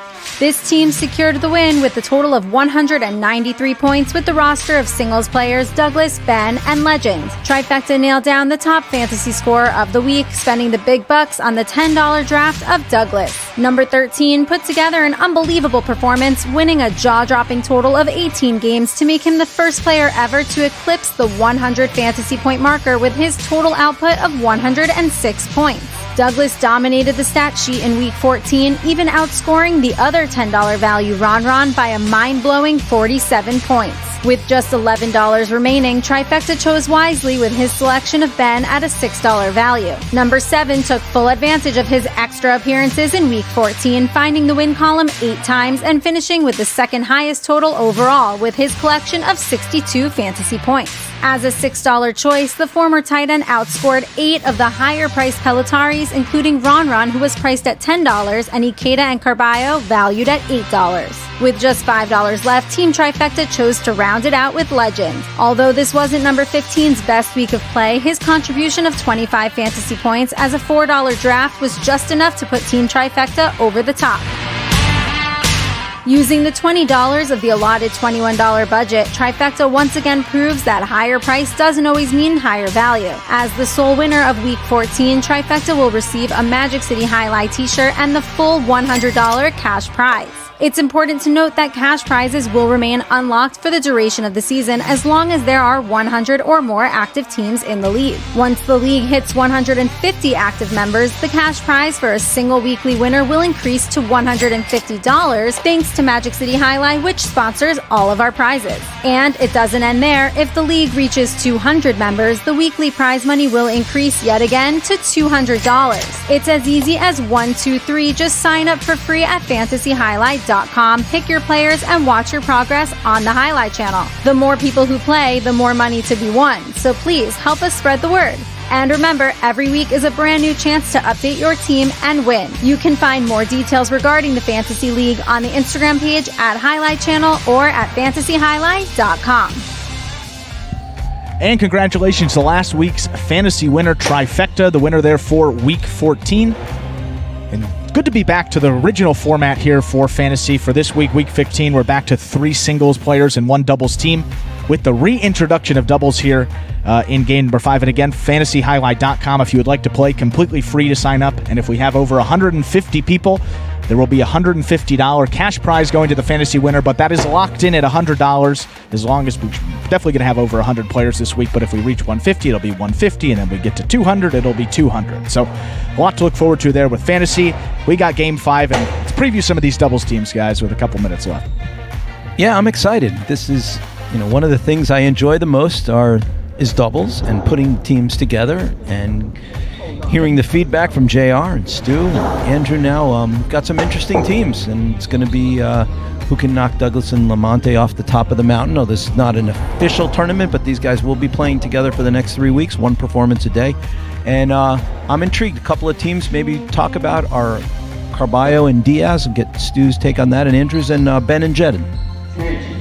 Carballo and Diaz, their games complement each other. So there's a slight handicap there by taking Carballo and putting him in the backcourt, which, kind of how... You saw what he could do in the front, yeah. No. He's That's for Partido, where you have the top 4 guys on the court. Yeah, put him in the front. That's where he belongs. But for these games, that's handicapping him appropriately. But Diaz has got a very competent rebote. He's got a good serve for both singles and doubles. So that is and more importantly, they're comfortable playing together. Yeah. There's no personality conflicts there. No, I'm not going to go into where there may be personality conflicts, but there's not one there. So overall, Diaz and Carballo is a very solid team in terms of how they interact with each other and how they play. Yeah, and I think with Jedden and Ben, it'll be interesting because both guys on paper, they have the skills to do it, and 2 guys that play in those later games. So, that term on paper is used a lot in sports, but, they actually have to play the games here. And I think with these guys, I think front court play is going to be the difference because just looking at these names, I don't think either of these guys have that much. Was Jen playing in the front with Cool in that first doubles tournament? Or I think he may have had a little bit of experience. The option. Right. He had a little bit of experience. That was the one team that had the option. And we saw there with the doubles duel, the front court play was really the difference. So it'll be interesting to see how they make the adjustment there to the front court with that team. Looks like Jedden will be playing in the front there with Ben in the back. And Ben has just been a brick wall back there since that doubles duel. He's been playing phenomenal. That's a great team. That with Jedden's rebote as good as it is, especially on the left side specifically, that's a good team if they communicate and don't trip over each other. It's all about communication. And then of course you've got the Tennessee and Bueno team, which was outstanding in the first doubles tournament, and then the injury to Tennessee and then they dropped out of the top 2 there. But that was a team that was threatening Douglas and Lamonti at a point. Exactly. And it's pretty tough. I mean, you see Douglas there and you tend to say, okay, you got to choose Douglas there, but I mean, Jedden and Ben, you got Juice playing with Ron. I mean, these teams are going to be good. We're going to be in store for some really good doubles action here. Happy to be back playing doubles. Let's have some fun, guys. This is going to be fun. We're ready to begin our 5th game, a spectacular 7 doubles match. And Frank just looked at everybody and said, "Oh, doubles."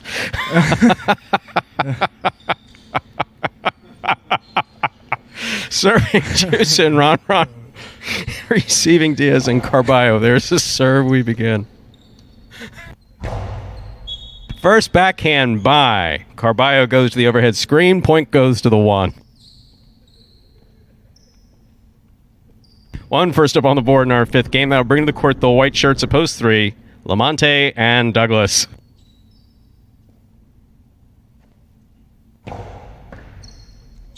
Douglas moves up to make the catch on the forehand. Hard backhand to the corner. Rebote for Juice. Lamonte's there with it juggled, then drop ball. Point 1.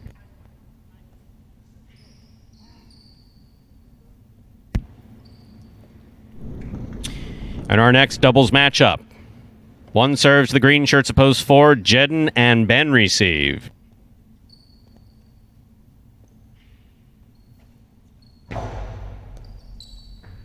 Ben hangs in there to make the catch deep in the backcourt. Ron, beautiful catch behind the 12 line. Jedden at the 10 line on the backhand. He goes deep. Ron's there. Ron hard to the inside. Ball dropped. That's dropped by Jedden. Point 1. Black shirts opposed 5 receive. Legend and Kubala.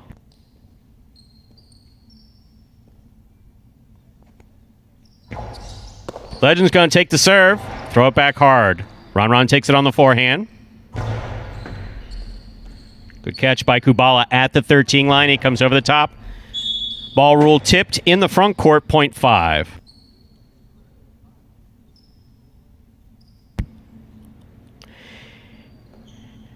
Now receiving the yellow shirts of post 6. Andrew Lux in the front court. Receiving in the back court, El Barba. El Barba is substituting for Vuelo.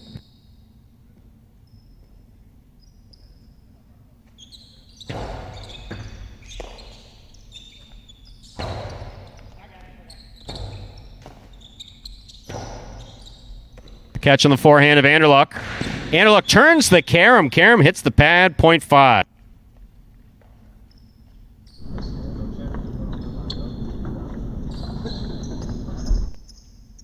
pink shirts of post 7, Fred and Ikeda receive.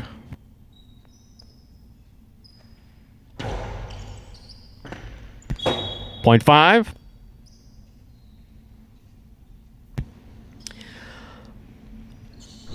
Five on the board with 3 points. In our next matchup, Legend will serve to the purple shirts of post 8. Bueno and Tennessee. This will complete the first round of play.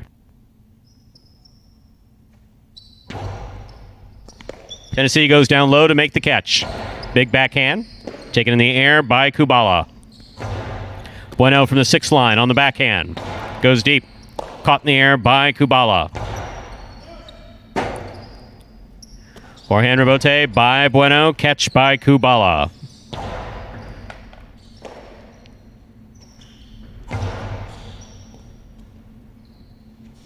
Kubala comes over the top. Bueno from the left side. Bueno goes deep. This rebote coming out. Rebote left side. Swing and a miss by Legend. Point 8. That completes the first round of play. All matchups are now worth double. That's 2 points through the end of the game. First to return in the second round, the blue of post 2, Diaz and Carballo.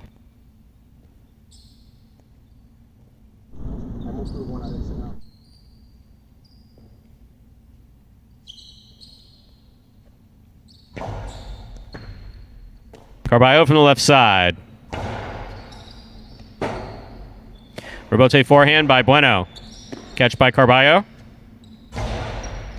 Good catch by Bueno. Almost. Point 2.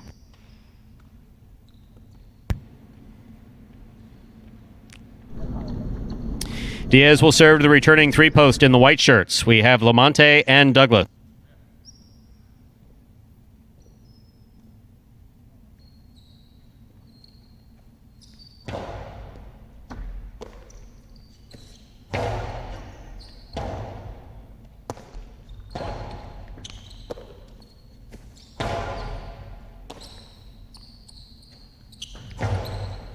Lamonte from the left side at the 7 line. Hard backhand. Caught in the air by Carballo. Douglas calls for the ball. Hard forehand. Almost a traffic accident there. Lamonte from the right side. Back to the inside. Carballo's going to look for the rebote. Swing and a miss by Carballo. Point 3.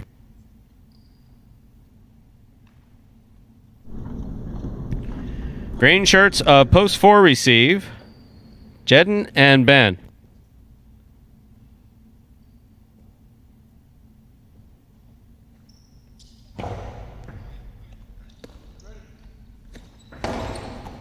That one goes off of Lamonte's cesta and scores point 4.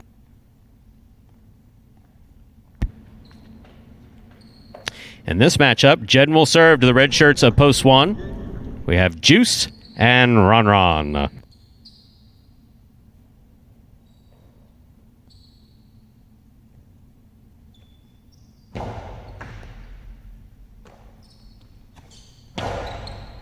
Catch on the forehand of Ben. Long carom into the pad, point 1. Possible game point for the red shirts of post 1. Juice and Ron. Trying to stop them. Post 6. Anderluck and El Barba.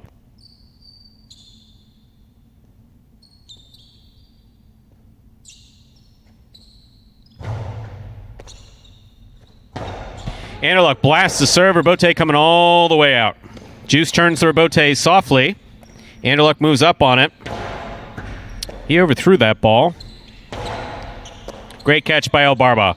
To the outside, the ball goes. Ron's there. Anderluck from the forehand. He looks to pass from the right side. He does. Juice missed it. Point 6. Well played point.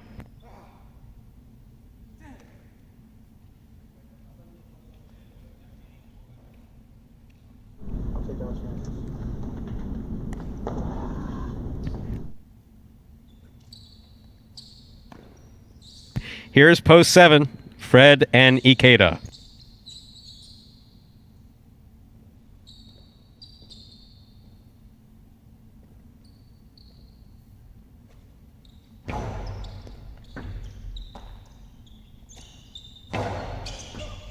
El Barba from the left side at the 11 line.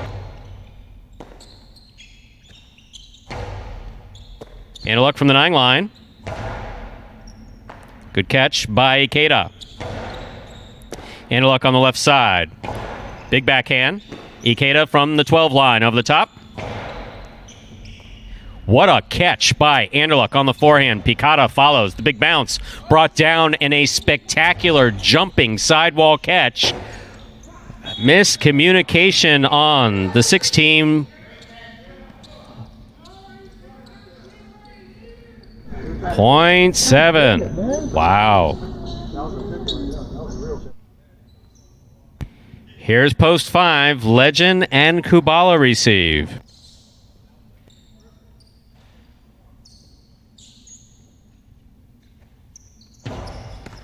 Legend picked the serve, throws a day hot of the soft play. I mean, that is real soft. It is dropped. .5. Possible game point here for the black shirts of post 5, Legend and Kubala. Trying to stop them. Post 8, the purple shirts, Bueno and Tennessee.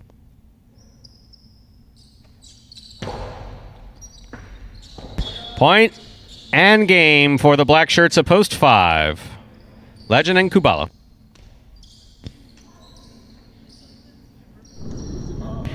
Five wins it. 1 places 2, 3, 4, 6, and 7. Played to 7 points. For third place, 2 first serves to 3.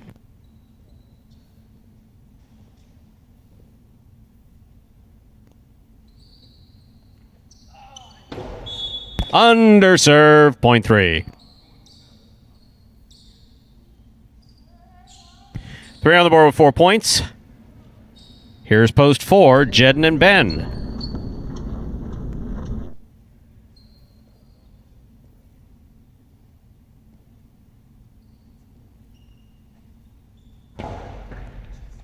Ben moves up on the left side.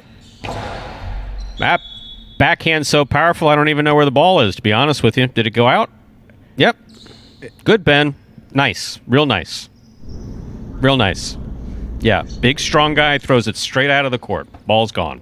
I hope you're happy. .3. Possible show point for the 3 posts, Lamonte and Douglas. Trying to stop them, Anderluck and Del Barba.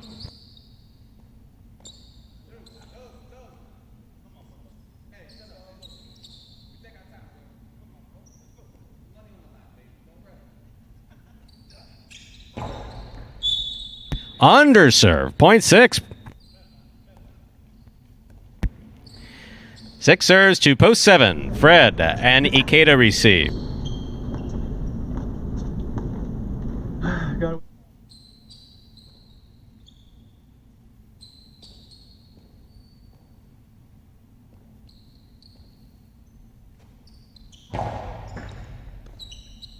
Ikeda from the forehand.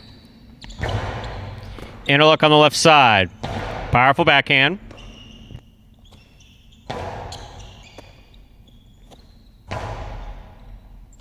Good catch by Ikeda. Ball tipped at the sidewall. .7.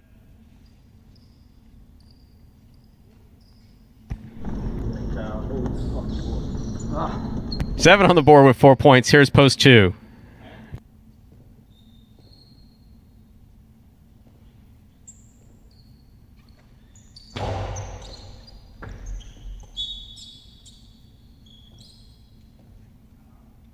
.7.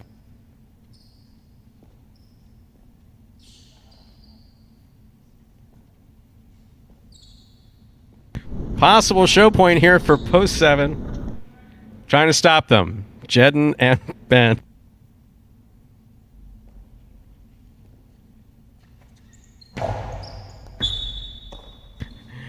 That's an overserve. .4. 4 on the board with 4 points, but returning with possible show point is post 3, the white shirts, Lamonte and Douglas.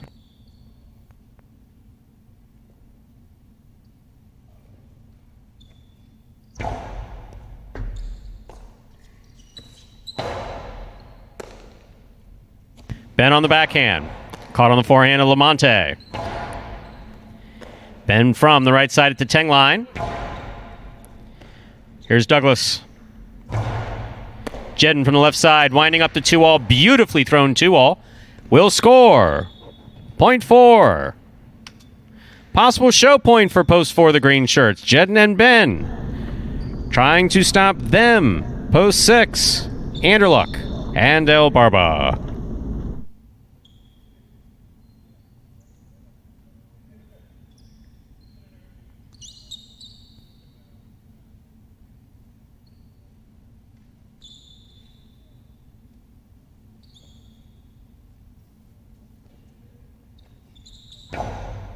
Anderluck makes the catch on the serve. Outside placement and a great duck by Frank. That was beautiful, Frank. Point 6. 6 on the board with 6 points. Possible show point for the 6th post. Here's post 2. Diaz and Carballo.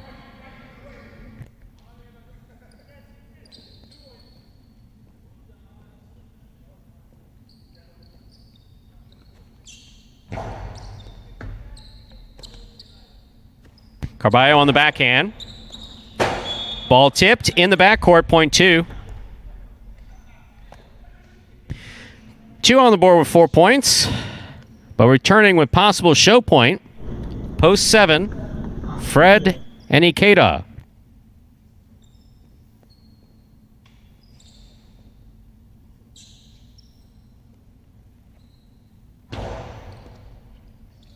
Ikeda from the forehand. Hard throw to the backcourt. Carballo's there.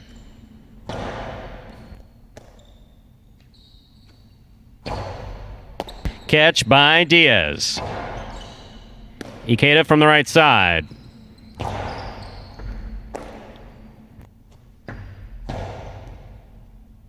Ikeda again from the forehand. Carballo at the 11 line. Picada, the big bounce. Brought down in the backcourt by Ikeda. Carballo on the run, makes the catch. Dejada. What a Dejada. That was an awesome throw. Point 2, so now everybody who could possibly have possible something has got it. This is show point. 2 serves, 3 for show. Quite a playoff.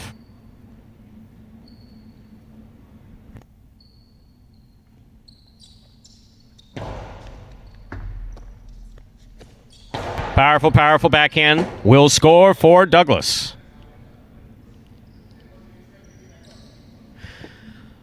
Three shows. Unofficial order of finish 5-1-3.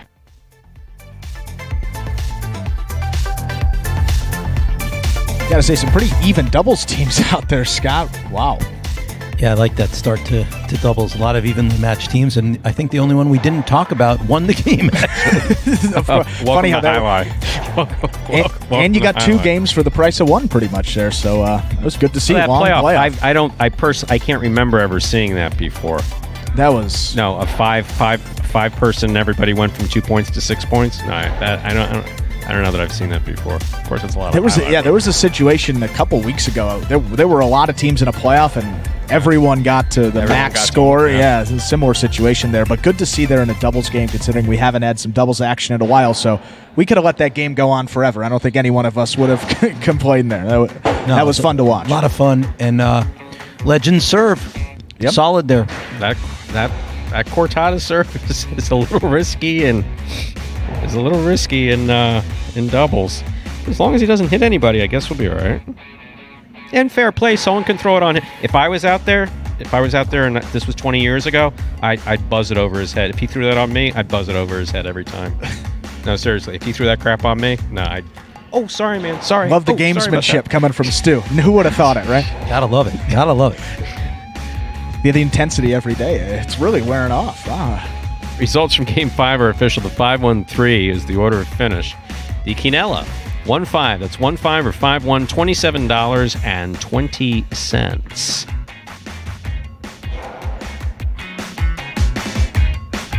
Trifecta. First, second, and third place finishing. 5-1-3, $189.60. And no one had 5 or 1 to win. which if you were listening to us talk, that makes perfect sense. So there's a consolation. If you had 3 to win, return $2.10. So if you had 3 to win, don't throw away that win ticket or forget to collect it in your... Well, I guess it probably happens automatically on Watch and Wager. I don't know. Never having done it, don't know. Yes, that would be an automatic pay on Watch and Wager or MyWinners.com. But if you got a ticket, don't throw that 3 win ticket away. It's worth at least 10 cents. Okie dokie, moving on. Game 6 up next. A spectacular 7 singles match. Play to 7 points. Game 6 begins the feature games of today's performance.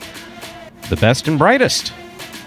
Don't often say that in Jai-Alai, but we'll say it now. The best and brightest come out in Game 6. Game 6 also closes the Pick 3. Post time for Game 6 is just 7 minutes away. Yeah, that was a lot of fun, guys, kicking back off the doubles, and it was exciting playoff, and some good play and some interesting teams, and I think, again, communication. They got to talk to each other out there. Yeah, that's one of the big keys, and I'm saying for fantasy as well, those doubles teams are certainly going to be the difference this week for fantasy, with all 4 of the teams being $2, the other 4 being $1, and then I think one of those $1 teams actually took the win there, so it's going to be the difference. It's good to have doubles back. Just feels like everything is really back to normal here. Good to see there. And these Pick 3 prices are huge, but the interesting thing is the smart bettors hit that trifecta. It was only a $187 trifecta, which means few people had the try in the last game, so some of our more sophisticated handicappers That's pretty good. were able to zone in on that Kubala Legend team because these Pick 3s are massive. Because none of us back here, sir. None of we us did not geniuses zone in back on here them. certainly did. No, absolutely. We didn't even talk about them. So up next, ladies and gentlemen, is our... Did I already announce the 6th game? We already announced Game 6, but we do have a video for any of our new viewers. You want me to announce it again? We can announce it again before we get into that Okay, video. Game 6 is up next. We have a video. We got a video, as Stu said, that will explain in simpler terms how the sport of Jai-Alai here is played for any of our new fans. The main rule of Jai-Alai is simple. Players must catch and return the ball in one fluid motion. Sounds easy enough, right? So how do you win? You can win a matchup simply if your opponent overserves, underserves, or serves the ball out of bounds. On the flip side, your opponent wins the matchup if the serve is so good that you fail to catch and return the ball to the front wall. If your opponent fails to catch the ball before it bounces twice on the ground, or if your opponent's cesta makes contact with the ball but doesn't catch it, then, in both of those cases, you win the matchup. You can also win a matchup if the ball bounces around in your opponent's cesta during an attempted catch. This is called juggling, and it's illegal in Jai-Alai. Another way to win a matchup is if your opponent throws the ball and it lands out of bounds on its return from the wall. The overall game strategy for a Jai-Alai player is to make it difficult for an opponent to reach the ball in time or to execute a rebuttal play.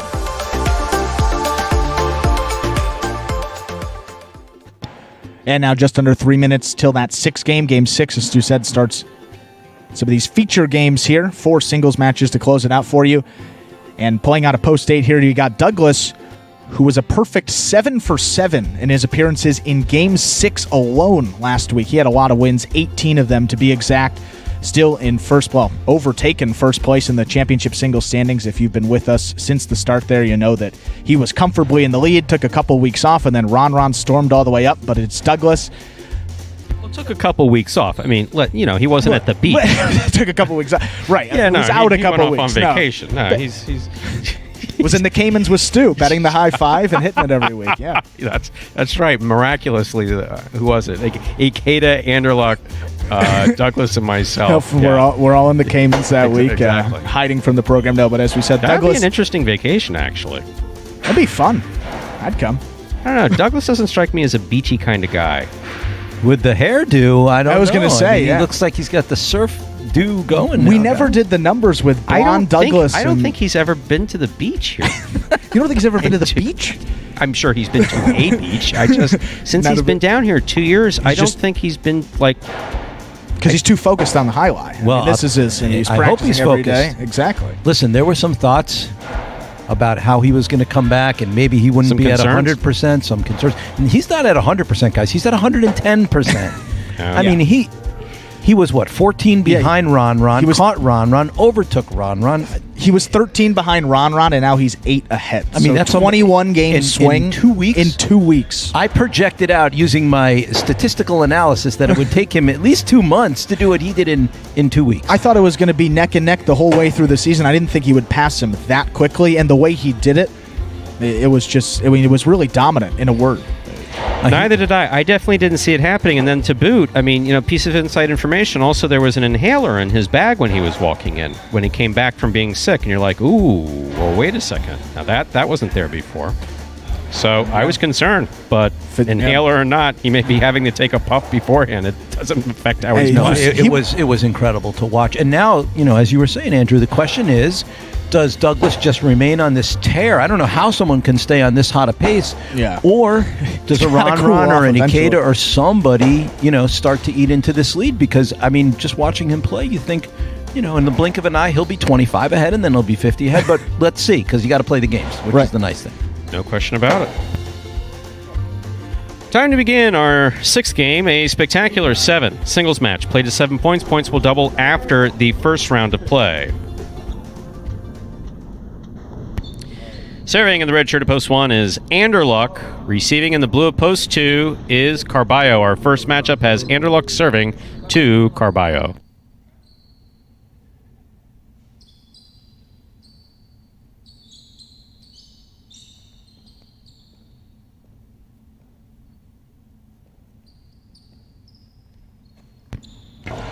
Anderluck serves. Game 6 is underway. Scoop on the forehand of Anderluck. Carom by Anderluck. Carballo hustled to get there. Try to do that thingy. Didn't work. Thingy not working. Point 1.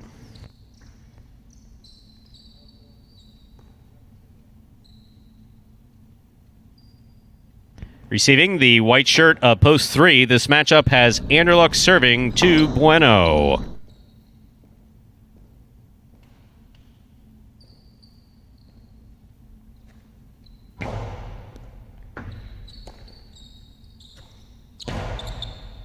Catch by Anderluck. There's the backhand. Into the Chula it goes. Bueno dug it out. Anderluck on the run. Got up there, but tipped it. Point 3.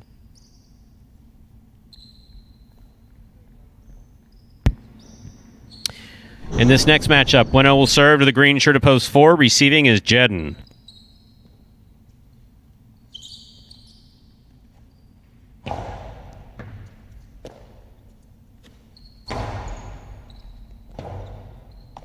Rebote left side by Bueno. Point 3.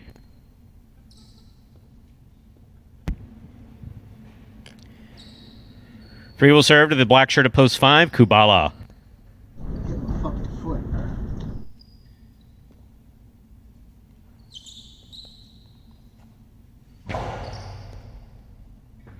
Kubala from the left side. Back to the inside. Bueno's there. Bueno goes deep from the left side. Forehand rebote by Kubala. Catch by Bueno. He winds up. Soft 2-all. Stopped by Kubala. Kubala hard to the inside. Looks to pass Bueno. Bueno picks it up on the backhand.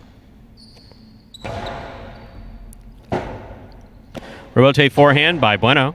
Catch by Kubala. Rebote saved by Bueno in a beautiful rebote. Bueno from the 8 line. Back to the inside. Kubala. Good pickup. Powerful backhand by Bueno. Rebote coming all the way out. Kubala hooked it. Point 3. Well played by Kubala and Bueno.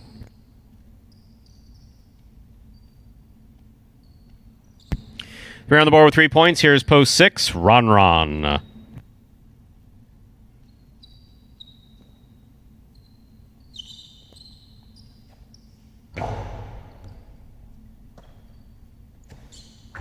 Powerful backhand throw by Ron. Bueno's got it. Bueno looks to pass Ron. He does. Rebote to the outside. Bueno missed it first time round, and it scores. Point 6.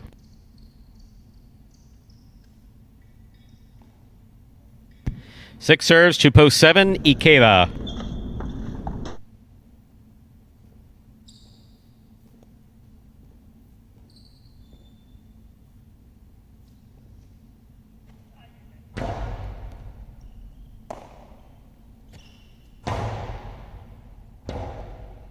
Forehand rebote by Ron. Catch by Ikeda. Karen by Ikeda high, but somehow scoring off Ron's forehand, 0.7.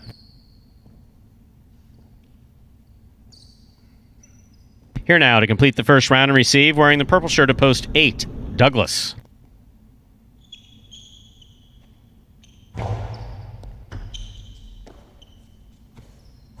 Powerful backhand throw by Douglas. Rebote forehand by Ikeda. Douglas for the rebote. Going for a 2-all rebote. Falls short. 0.7.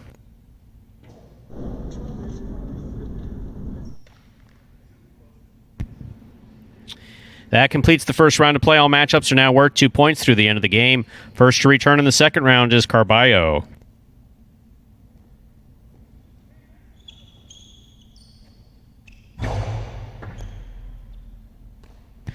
Carballo from the backhand.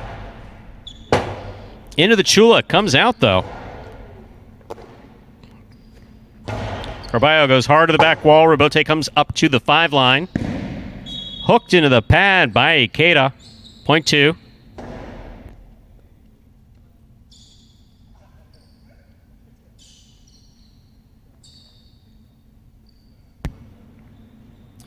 Two serves, post 1.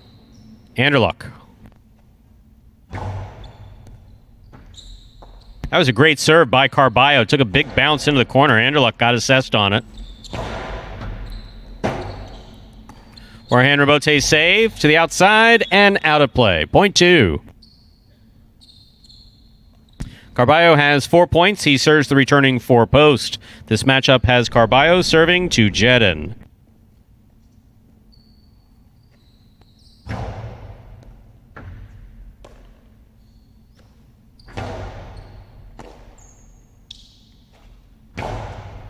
Catch by Jedin. Jedin to the inside. Carballo for the rebote.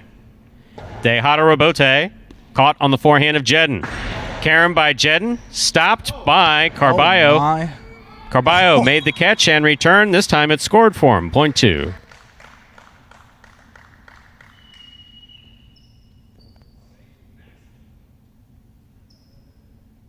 Possible game point for Carballo. Trying to stop him, Kubala.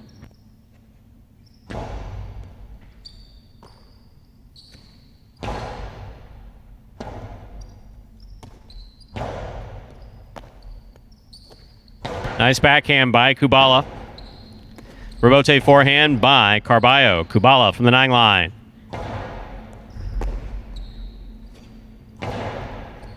Kubala reaches out to make the catch at the 10 line. Catch by Carballo. Carballo goes back to the inside where it scores. Point and game to the blue shirt of post 2, Carballo. No playoff here. 3 places, 7 shows. Unofficial order of finish 2, 3, 7.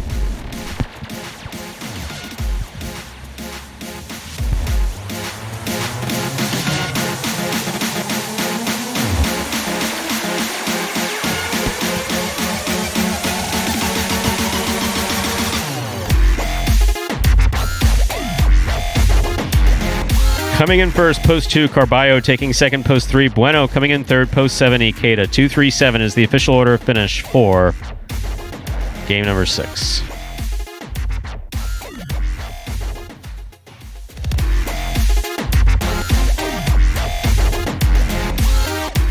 And with that win there for Carballo, announcer's curse in full swing here today. The only doubles team we didn't talk about ended up winning that 5th game, and then said that Douglas there was 7 for 7 in game 6. Although that streak, I mean, it's bound to come to an end at some it has point. to, of course. And Douglas playing out of the 8 posts there was thinking more than likely than not would maybe have to run it perfect or to get the win there. Didn't have an opportunity to come around, and Carballo got to take advantage of those games. He gets the win there in his first appearance of the week. From game number 6, the $2 quinella. So that's first and second in any order. 2-3 or 3-2, $105 even.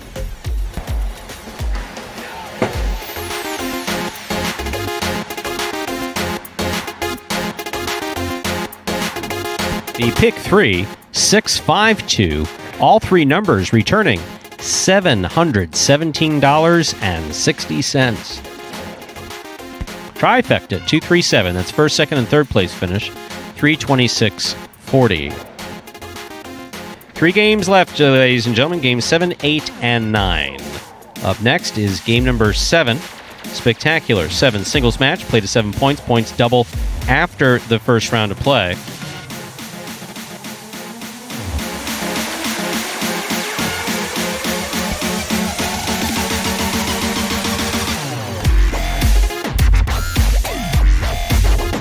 Game 7 also closes out today's High Five. Post time for Game 7 in the High Five is just 7 minutes away. Good luck. My goal going into this season is probably just playing a little bit more calmer. And also another thing I want to work on is not beating myself. You know, just do simple better. You know, just catch the ball, throw the ball one more time than my opponent. And don't make any unforced errors. I mean, I have a mantra that I tell myself all the time where, you know, if you're not getting better, you're getting worse. I mean, that's literally what it comes down to. Honestly, my favorite thing about Jai-Alai is just the speed of the sport. My intensity, on a scale of 1 to 10, I think it's about 2,000. And we are back. Welcome back. And question forwarded us from the Jai-Alai Channel, folks. And actually, it's not a touchy subject. We're very transparent about how the players are paid. And we sometimes don't go into specifics on amounts, but all players are on an annual contract. Some for travel reasons, who couldn't, like, for instance, you know, Ron and Ikeda, they couldn't be here. So their contracts, you know, started, they were playing at Miami Jai-Alai in January. But for the most part, we operate on an annual contract, and all players do make the same salary, the same set amount every week. They make, plus healthcare, etc. So like a typical job. And then the win, place, and show money is the same for every game. Except in doubles, we do double it. So novel concept. Novel concept in Jai-Alai. That's right. About. So the win goes up to $200. So every player makes $100 whether they win a singles game or a doubles game. And then the singles championship, which is $15,000, $10,000, $5,000 for first, second, third for the whole season. And then we have at least 2 doubles championships with $10,000 and $5,000 in the reward money. So at least 2, sometimes 3. And players usually have an opportunity to make additional money through spot tournaments throughout the year. But no, as far as that contract is concerned, it's an annual contract. And one last question to us from the Jai-Alai Channel: when am I going onto the court? I may have had a fever when I agreed to that, because I didn't think that there was any way we were going to get to 50 likes. And then sure enough, first and only time. Right. Yeah. So Ikeda and Douglas got us from 48 to 50. So first of all, I'm questioning that. But no, I said that I would do it sometime between now and November. It's, long story short, I need lots of anti-inflammatories, lots of stretching, meditation to warm up before I will even walk on the court. And that's whether or not anybody's watching. And if someone's going to watch, no. If I'm going to go out there between points and throw 3 or 4 balls, it'll be sometime between now and November. But I made the commitment. I'll live up to it. I don't know why anybody would want to see it, but... And I'll say this, if we hit 250 in the fantasy game... Oh, you and I are supposed to play against each other or something? I'll join you. I'll show the fans what I'm capable of. It's not going to be exciting. I'll try to give it a throw out there, see what the announcers are capable of. I'll go. Well, there's a difference. I started playing amateur when I was 13. Well, I mean, you're actually going to be able to throw it. I think it's more for the fans to laugh at me. But now I'm at the other... Yeah, or the fact that my arm no longer works. You got to serve in there. You got one.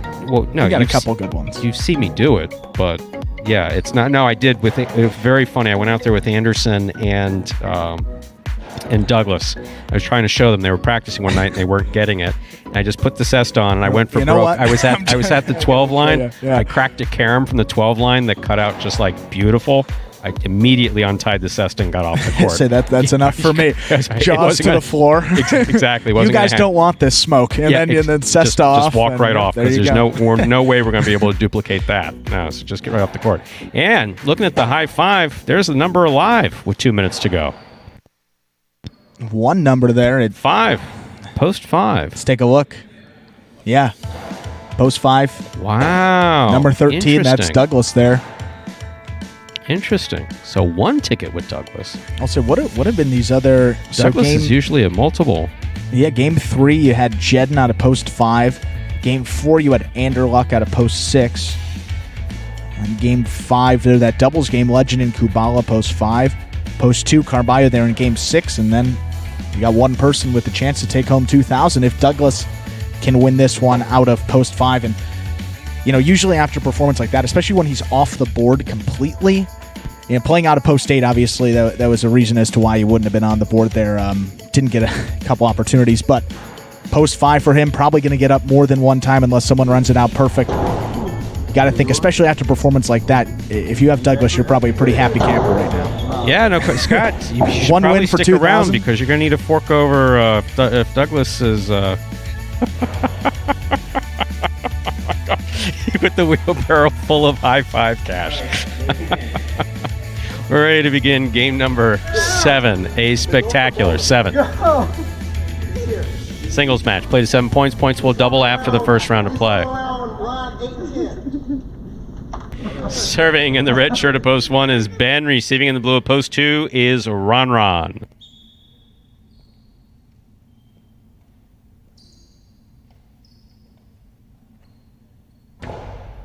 There's the serve. We begin game 7. Ron, low, hard reverse to the inside. Ben saved the outside. Oh. Wow. That was good play by Ben. Good play by Ron. Double good play by Ron. First of all, he got there. Second of all, he returned a shot that scored. Point 2. 2 serves, the white shirt at post 3, Carballo.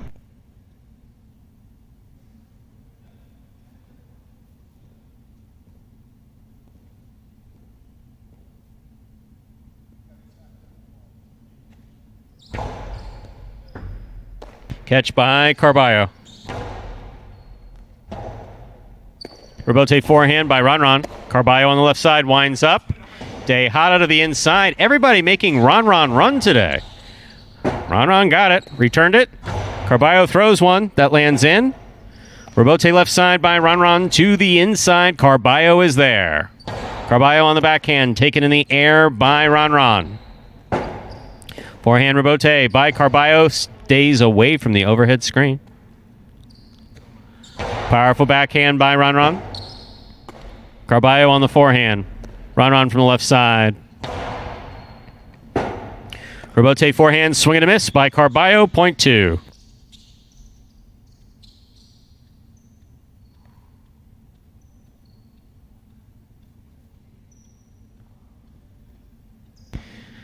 Two serves to the green shirt at post 4. This matchup has Ron serving to Jedden.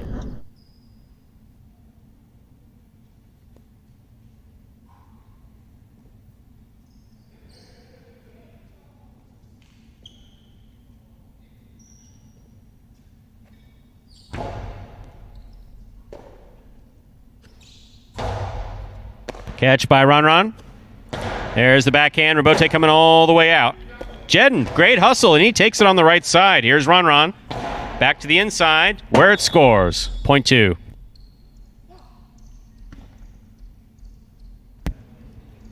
Ron has 3 points, receiving in the black shirt at post 5. Here's Douglas.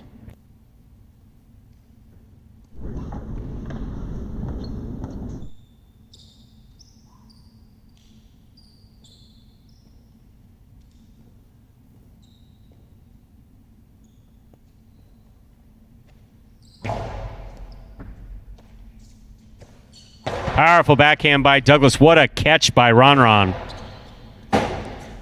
Rebote comes low and scores on the sidewall. Point 2.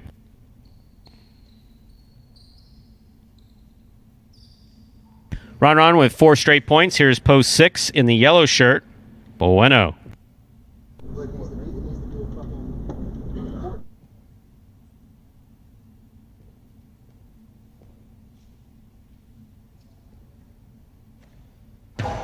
An excellent serve by Ron. Good catch by Bueno at the 12 line. He goes deep. Robote comes out. Bueno from the left side. Robote comes low and scores .6. 6 serves to post 7 in the pink shirt. Kubala.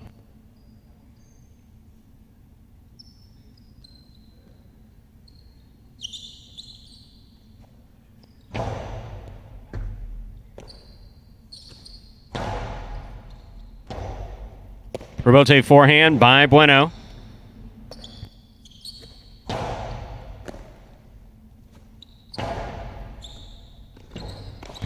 Kubala makes the Robote save. Bueno from the forehand. Dropped ball, .7. Here now to complete the first round and receive in the purple shirt of post 8, Ikeda.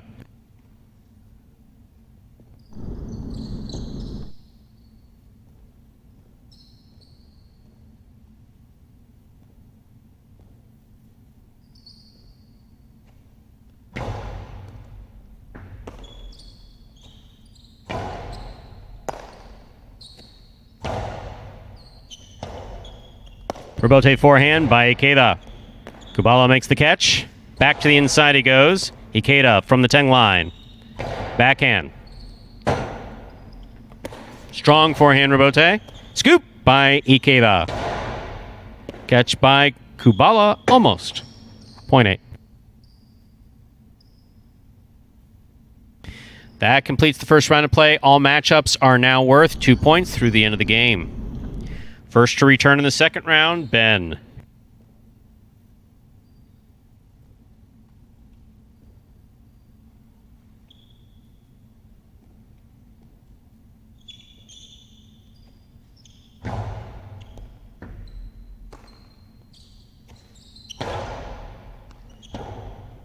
Robote forehand by Ikeda.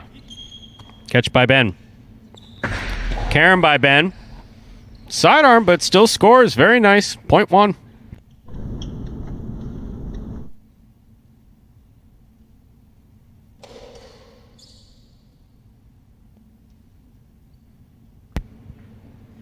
Here's post 3 in the white shirt, Carballo.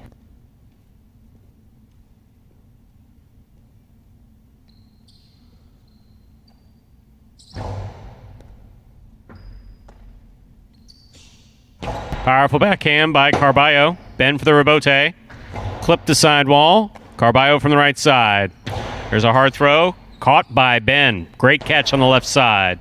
Big backhand by Ben. Swing and a miss by Carballo on the forehand. Robote, .1. Ben has 4 points. He serves to the 4-post. Jedin.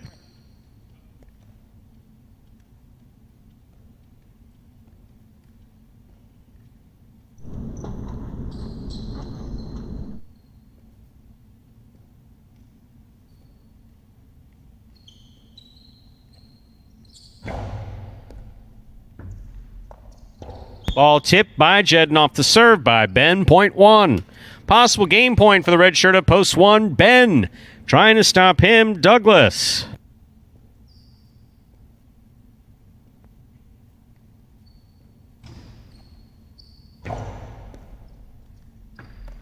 Good catch by Douglas. There's the backhand. Robote left side, .5.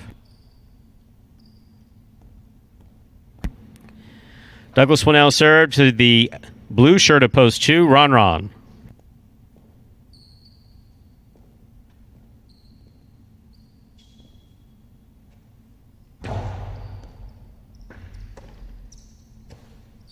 Nice backhand by Ron. Into the Chulo. Robote save from the forehand of Douglas. Here's Ron. Outside placement by Ron. Oh, my Did you learn God. that from Carballo? Oh, he got stuck. Oh.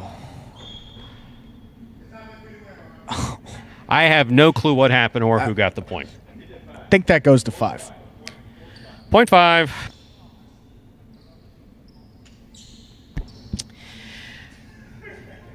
Douglas, how do they say chin strap in the language that you speak? Chin strap. Whatever the language is. All right, let's go. Douglas serves to post 6. Bueno.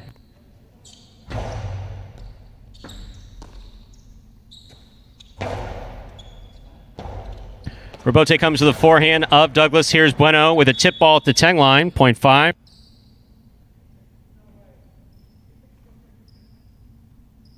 Possible game point for the black shirt at post 5. Douglas trying to stop him, post 7. Scott.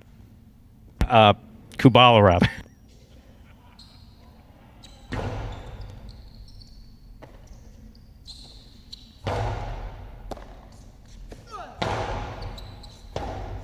Robote forehand by Kubala. That's a beautiful Robote. Here's Douglas with a hard throw.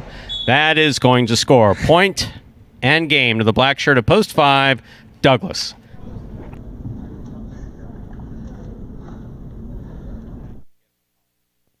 One places, 2 shows. Unofficial order finish 5-1-2. Your prices will be up, including the high 5, but we know what that paid in just a moment.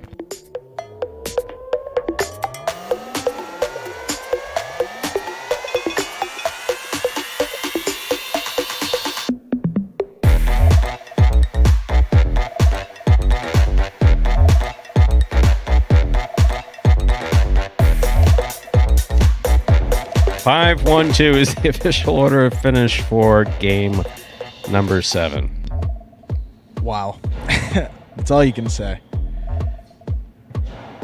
If that kid does not get a chin strap, you're gonna go through this front glass, the back wall. It's just ridiculous. What? Just put on a... I mean, it's one of those things where there's only a downside to it, and unless I'll say, I mean, maybe it's really uncomfortable to play with, but you see other guys do it. Anyone a bone, but no, you play with the chin I strap. try. Yeah, I'm trying here, Stu. But I personally don't like playing with a helmet out here. When I throw it around by myself, when I used to, sorry, I do it without a helmet. I prefer not to wear a helmet. But we have to wear helmets, and on helmets you put chin straps. Just that simple. And the high 5 was hit. 5-6-5-2-5. 5 of 5 numbers returning $2,000.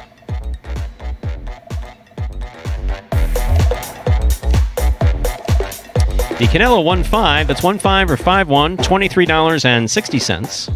Trifecta 5-1-2, that's first, second, and third place finish, $150.20. Up next, Game 8, a spectacular 7 singles match, played at 7 points. Points will double after the first round of play.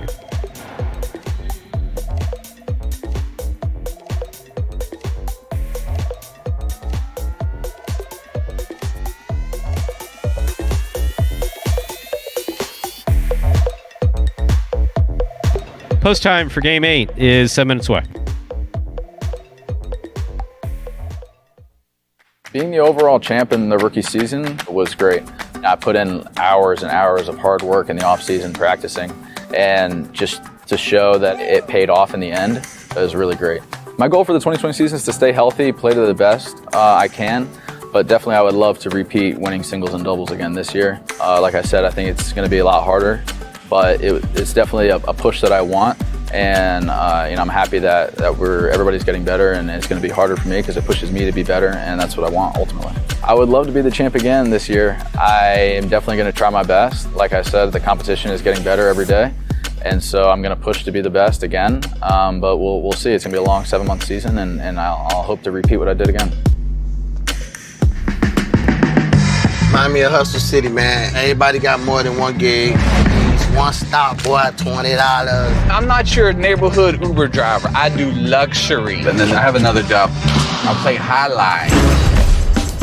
I have this crazy idea. Do you think we could send something out to all the ex-athletes for the last 20 years and say, we're looking to hire and train highlight players? When I first got the email, I thought it was pranking me. I need some clarity on this. I went on YouTube and I Googled highlight. I was like, Jai-Alai. They paying us, man, and we can win big money. Let me see what this is all about. That's what you gotta do. Get some money. The players taking the court are all athletes you may recognize. Baseball, football, track and field. Having the work, played Division I sport, and then I had a child on the way, so I dropped out. The crack era was tough. Sports in general was a way out of our environment. It's really game time now, man. Blood, sweat, and tears. We got the streets on fire. This is gonna be the first time that my kids will be able to sit in the audience and root for their father. Who wants it more? This is a sacrifice I think is going to pay off in the end. This is a dream for me. I gotta win. Can't get drama better than this. Highlight became the new hustle. Let's get ready to play. And that was Magic City Hustle, the trailer for the award-winning documentary about the start of the Highlight program here at Magic City just a couple of years ago. And if you'd like to watch that for yourself, head on over to MagicCityCasino.com. See a Highlight tab, and under that Highlight tab, there's a button that says Magic City Hustle. You click that button, it'll take you directly to the website, or you can type in MagicCityHustle.com directly into your browser. Either way you will do it, it'll take you to the same main screen, or you can purchase that documentary, full-length documentary, might we add there, 2 hours, for $5, and then from there, enjoy it as many times as you like, Stu. And that win for Douglas there, game number 7. First win of the week, ended that streak of winning every game 6, as we mentioned, but taking the win there in game 7, the high five goes. And for Douglas on the season, first win of the week, first of many, as we presume here. Win number 67 for him on the season, approaching the 70-win mark. Which adds another length to that lead over Ron. 67 for Douglas, 58 for Ron. Then you go down to third place. You have Bueno, who is holding on to that third and final bonus money slot. As Stu, you explained a little bit how the championship singles bonuses worked. Third place, $5,000. Second place gets $10,000. First place gets $15,000. And Bueno just barely holding on to that third and final spot. I mean, down the line there from third all the way to about 8th. You got Bueno with 45, Ikeda at 40, Ben 38, Tennessee 38, Carballo 37, and Kubala 36. So a bunch of names just jam-packed right there. So that race for, don't want to discount anyone here, but it looks like maybe a race for that third and final bonus money slot for a lot of those guys, and then just a battle between Ron and Douglas for that top spot, which Douglas seems to be controlling as of now, Stu. Yeah, I got nothing. Blank. Drew a complete blank. Like nothing. Like done. Just like gone. Nothing. It's been a pretty solid performance. We'll say that. There's doubles. That is very true. That's true. The doubles, it was fun to get back to the doubles. Some communication issues there with some of the teams. But as expected, of course. I mean, and that's one of the things. I mean, you haven't played doubles for a while. You're just worried about yourself out there. You're not worried about another person. I mean, probably, as expected, there are a couple issues. Hopefully, they'll obviously clear those up as we go on throughout the week. We have less than a minute to go till we begin Game 8. Game 8 will conclude today's Mighty Ocho.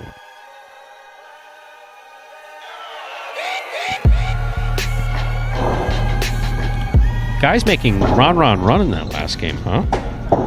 Twice. Remember at the beginning? He had to chase down a 2-all to the outside and then a Dejada to the inside. He got to both. All right, game time. With that, we're ready to begin game number 8, a spectacular 7 singles match. Play to 7 points. Points will double after the first round of play. Serving in the red shirt at post 1, Douglas. Receiving in the blue at post 2, Ben.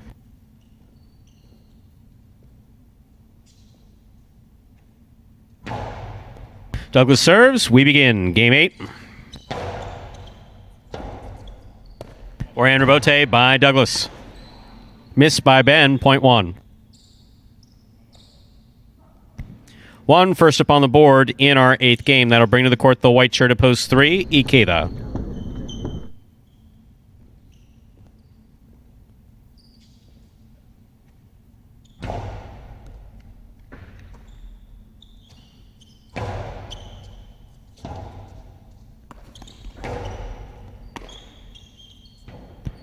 Point 1.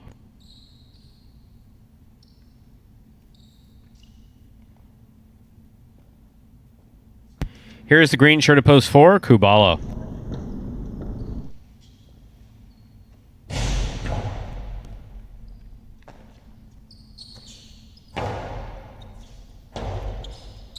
Into the Chula it goes, where it scores. Point 4.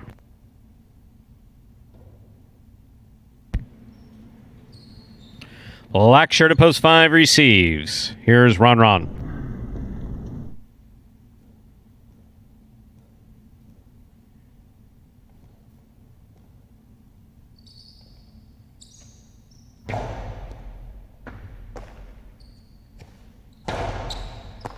Great catch by Kubala.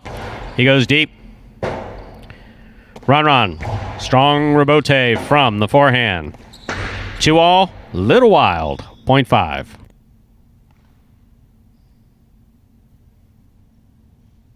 Here's the yellow shirt at post 6. Bueno receives.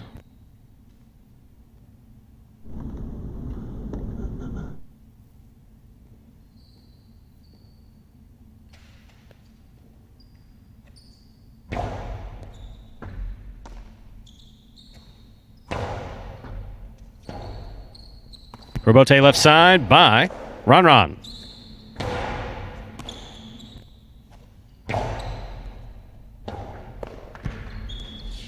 0.5. On the court, ready to receive. Pink shirt of post 7, Anderluck.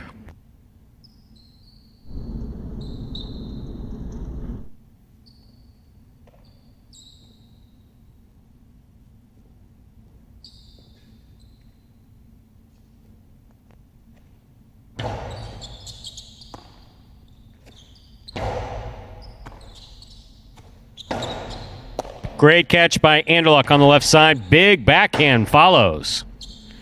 Rebote forehand by Ron. Anderluck makes the forehand. Rebote gets out of the way. Ball tipped.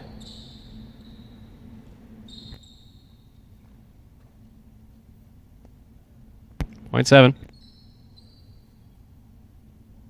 Here's Carballo, post 8.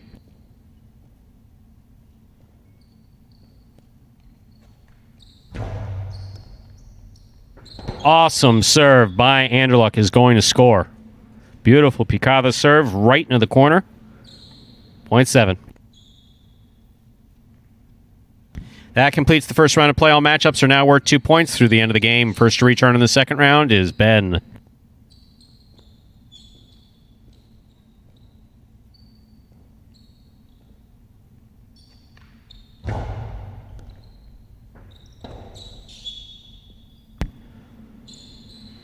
Another excellent serve by Anderluck scores, 0.7.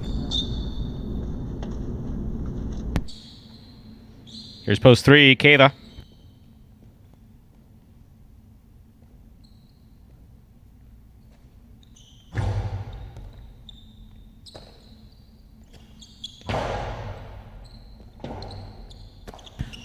Beautiful forehand rebote play to pass by Anderluck. Forehand rebote by Ikeda, catch by Anderluck.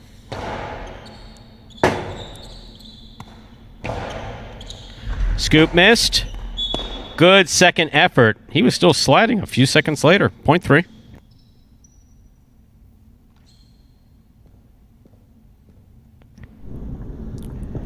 Ikeda's on the board with 2 points. Here's post 1, Douglas.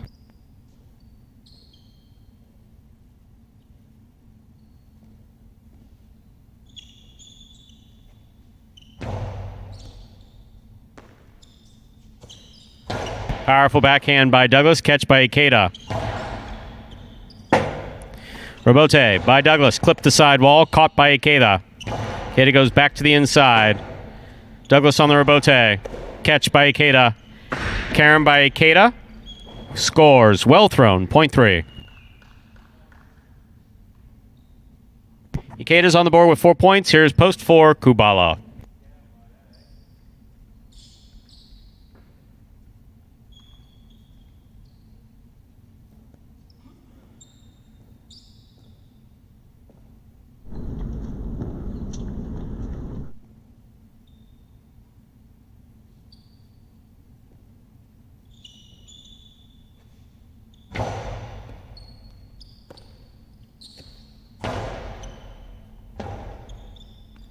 Rebote forehand by Ikeda. Powerful forehand. Here's the left side rebote. Into the overhead screen. 0.3.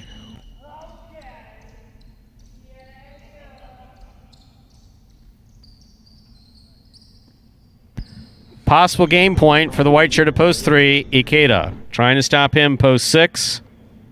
Bueno.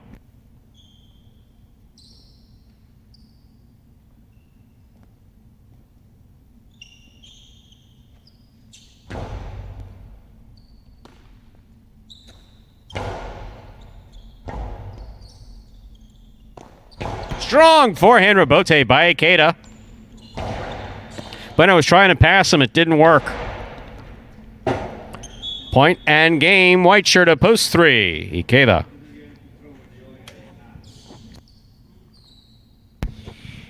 Three wins it. 7 places. 5 serves to 1. This is show point.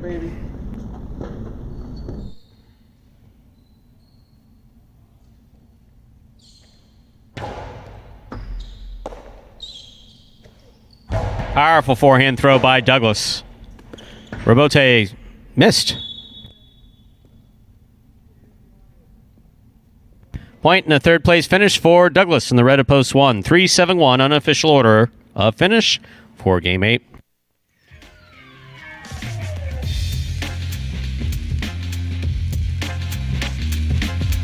Results are official. Coming in first, post 3, Ikeda. Taking second, post 7, Anderluck.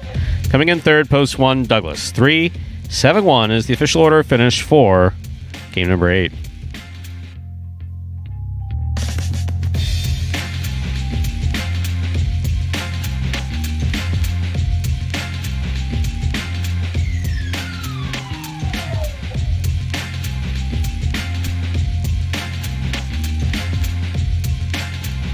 The Mighty Ocho is complete. 165, 65, 253. 2 of 8 numbers, returning $1.60. Carryover jackpot, $1,580. $2 quinella, that's first and second in any order, so that's 3-7 or 7-3, 94.40. That's a nice quinella. And the trifecta, 3-7-1. That's a first, second, and third place finish, 527.40. Consolations in the win and place pool. No one had 3 or 7 to win or place, so 1 to win returns $2.40, and 1 to place returns $2.10. Once again, if you had 1 to place, returns $2.10. Up next, ladies and gentlemen, is our 9th and final game, a spectacular 9 superfecta match. Next game is played at 9. That's 9 points. All points double after the first round of play. Post time for Game 9 is now just 7 minutes away. And Andrew, if I'm not mistaken, it's about this time in every performance where we have a video produced at great expense to explain how the 9th game is different from all other games. Am I right? 100% correct. Let's roll it. Spectacular 9 singles games are played with 8 players. Each player wears a different color jersey numbered 1 through 8 on the front. These numbers are traditionally referred to as post numbers. Post numbers are used to signify the order in which the athletes will play in a game. These numbers are also used for betting purposes. Don't be confused by the numbers on the back of our jerseys. Those are just for fun. Each game begins when the player in the post 1 red jersey serves to the player in the post 2 blue jersey. The served ball must land between the 4 and 7 lines marked on the court's side wall. If the ball lands between those lines, the serve is good and play continues until one of those 2 players wins that matchup. The player who loses the matchup exits the court and waits for his next turn at the end of the rotation. It's important to note that every game has 2 rounds. The first 7 matchups in a game make up round 1. Each matchup in round 1 is worth 1 point. Round 2 refers to all matchups that take place after the 7th and final matchup of round 1. The number of matchups in round 2 varies from game to game. And in round 2, each matchup is worth 2 points. The first player to earn 9 points wins the game. And now just under 4 minutes to that 9th game, and hopefully that video cleared up the confusion there. What's going on in this 9th and final game? We're playing it up to 9 points as opposed to 7, and you also see that superfecta wager available. First and only time it will be available here in this performance, similar to that trifecta, except you got to get the top 4 finishers in the exact order. You just got to go one more spot out, so a little more difficult there, and that's why you have a 10-cent option to make those bets. And so going down the standings here, Stu, I mean, this first performance last week, Douglas had a couple of wins there. I think he had 3 of 4 in the first performance last week. Only 1 win coming for him here. You see Carballo sneaking out a win there in Game 6. And then Ikeda playing out of post 3 there for Game 8 And it's one of those things with Douglas in fantasy and talking to some people about strategy, and they're saying, oh, how can you not take Douglas even at $11, $12, whatever he could be? He's so good. But at the end of the day, you have to realize that he is human. This is still a game, and anything can happen. And the pace that he was on these past few weeks, I mean, it's just a torrent pace. There is no way, I mean, in the sport of highlight, this is something that you haven't seen in in years. So he is human, and he will not win every single game. No, that's absolutely true. It's unlikely. I mean, I think we've already seen it in this performance. He did win the 7th game. Yeah. But he didn't play particularly well. No, last week he played very well. Yeah. He got lucky. I mean, not to say lucky for Doug, No. but Ron had the whole Game 7 he got lucky. Court. Yeah. You got to call it what it is, exactly. Luck has a lot to do with it. He was able to come back around, and one thing that Douglas does have an understanding that if he's come up a second or third time, he knows that he has to finish it. Yeah. He absolutely does know that he has to finish it. Now, it seems like we're saying, what should be obvious, but not always obvious.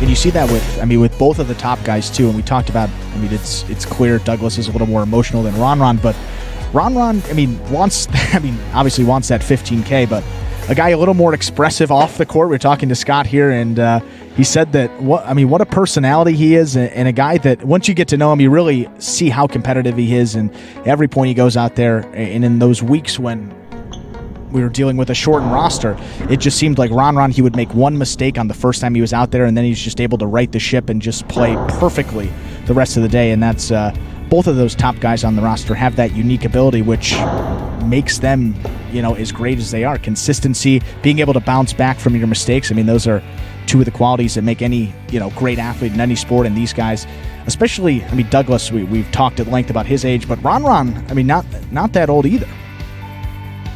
No, Ron has a really good sense of humor, too. He's very quiet, very professional on the court. He's been a little bit more quiet this year. Yeah. Been a little bit more quiet this year than last year, but no, Ron can be very funny.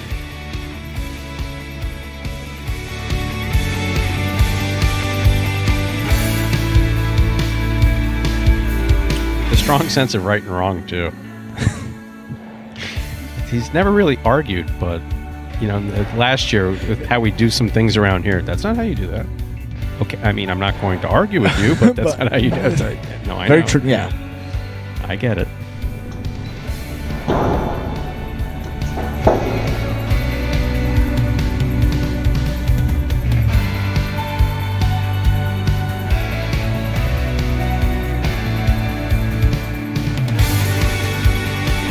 Good time. We're ready to begin game number 9, a spectacular 9 superfecta match. This game is played at 9 points. Points double after the first round of play. Serving in the red shirt of post 1 is Ikeda. Receiving in the blue of post 2, Kubala.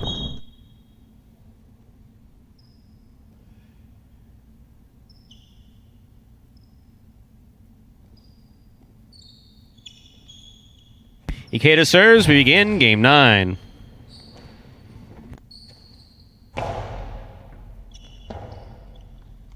Strong forehand rebote by Ikeda. Catch by Kubala. Swing and a miss. Midcourt by Ikeda. Point 2.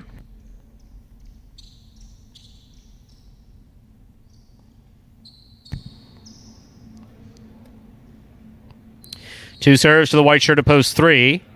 This matchup has Kubala serving to Anderluck.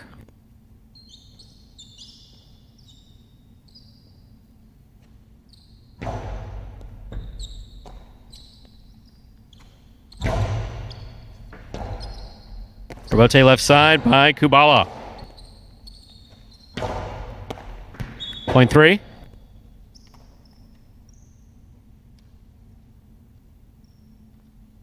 Here is the green shirt of post 4, Carballo.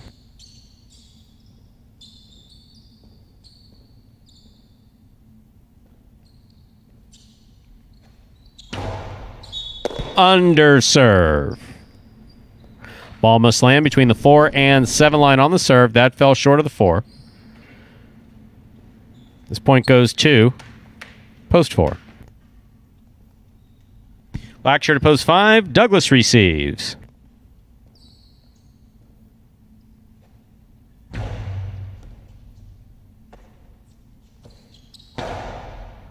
Catch by Carballo.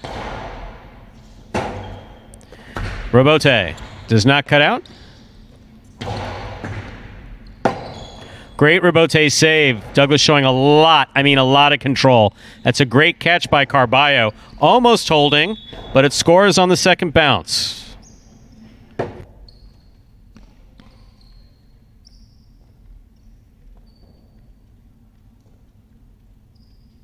Point 4. Yellow shirt to post 6. Bueno receives.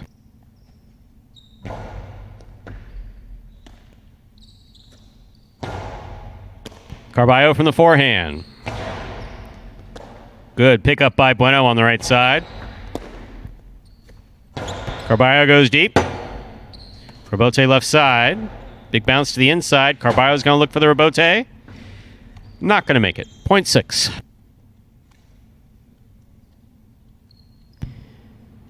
Bueno will now serve to the pink shirt of post 7. Here's Ron.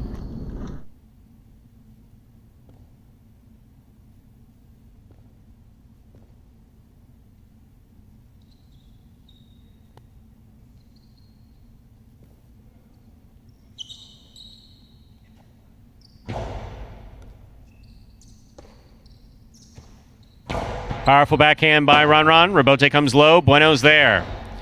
Ron makes the catch in the air. It scores. Point 7.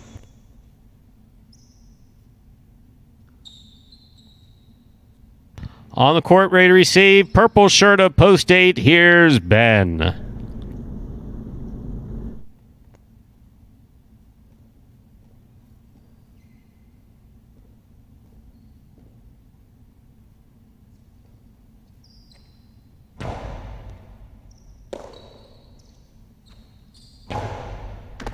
Ron makes a beautiful catch at the 8 line. Nice backhand. Ben on the Robote.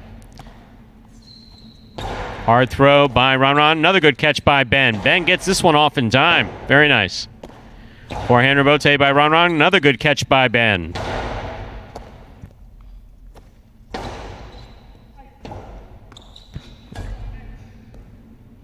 Point 7.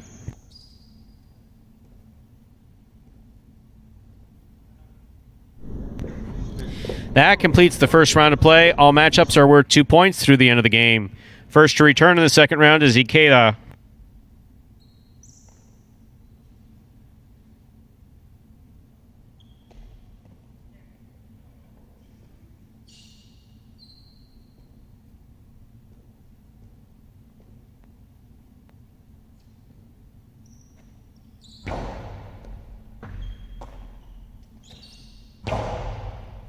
Catch by Ron. Powerful backhand by Ron. Robote to the overhead screen. Point 7.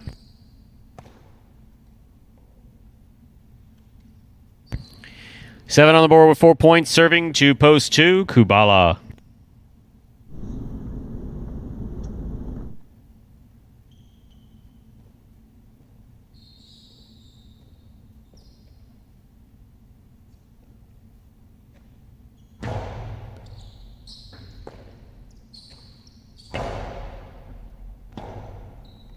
Robote forehand by Ron. What a beautiful forehand Robote that was. Low and hard will score. Point 7. 7 on the board with 6 points, but remember 9 points are needed to win a superfecta game.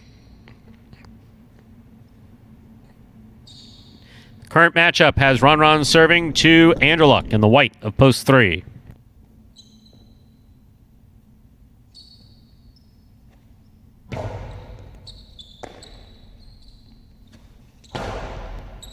Ball tipped by Ron. Point 3.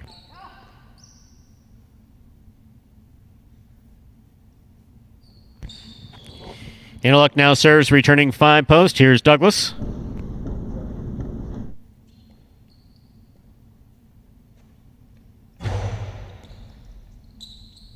Catch by Douglas.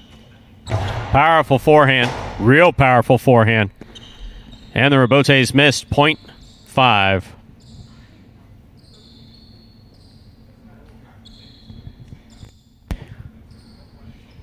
Douglas now serves. The green shirt to post 4. Returning to the court is Carballo.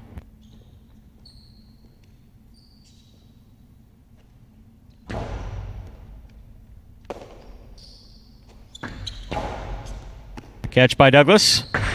Karam by Douglas opens up and scores. 0.5. 5 on the board with 4 points. Here's post 6. Bueno.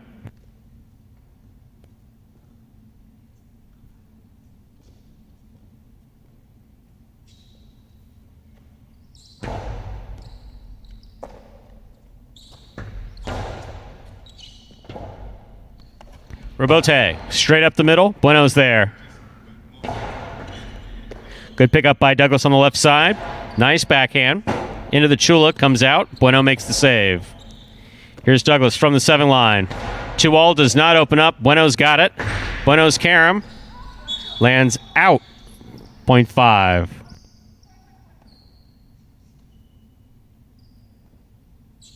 Douglas has 6 points. Once again, 9 points in to win a Superfecta game. Here's Ben.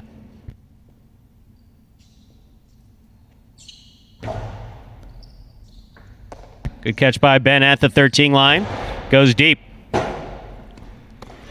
Strong forehand Robote. Actually overpowered it to the overhead screen. Tough shot. 0.8.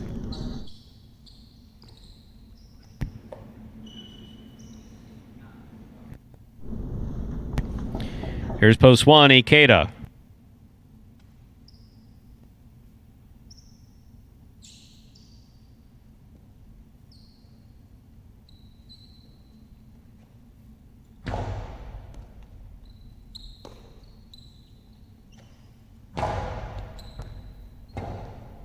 Ben on the Robote left side. Ikeda moves up, makes the catch in the air. Karam lands in and scores. 0.1.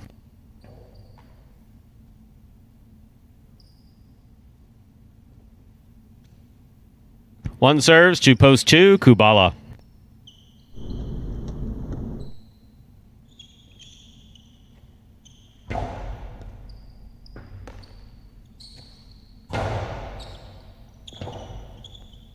Forehand Robote by Ikeda. Catch by Kubala. Kubala goes deep.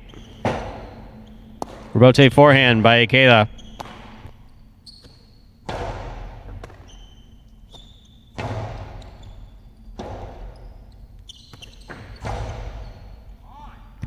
It lands off the court. 0.1.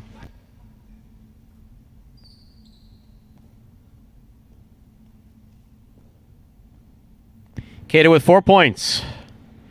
Returning with 6, Ron.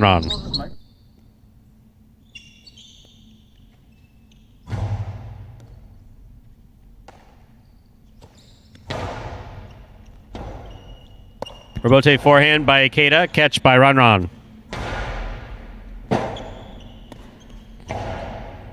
Ron from the forehand, missed it. 0.1. Kato with 6 points, serving to post 3. Returning to the court, we have Anderluck.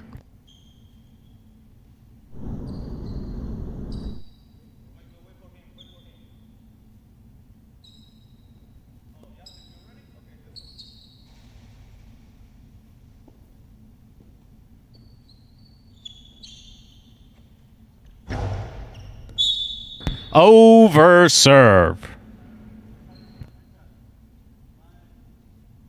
Anderluck with 5 points. Here's post 4, Carballo.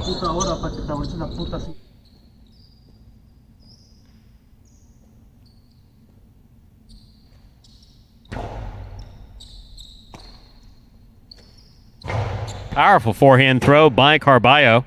Forehand Robote by Anderluck. Passes to the outside. Carballo. Soft touch on the Robote. Anderluck on the run. Makes the catch. Fires it. Carballo for the Robote. Not going to happen. 0.3. Possible game point for the white shirt at post 3. Anderluck trying to stop him. Post 6. Bueno.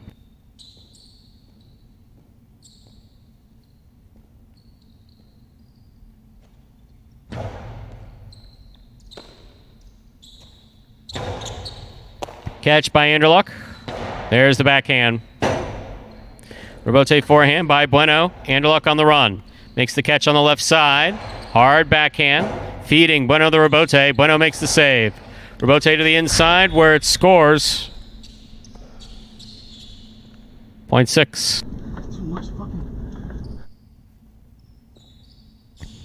Post 5 returns. Douglas.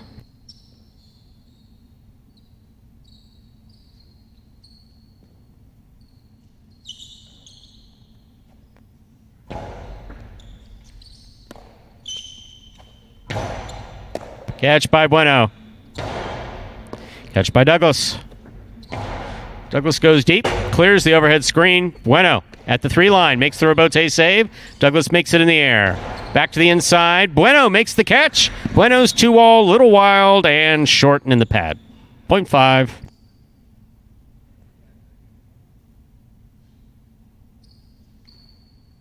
Possible game point for the black shirt at post 5. Douglas trying to stop him. Ben.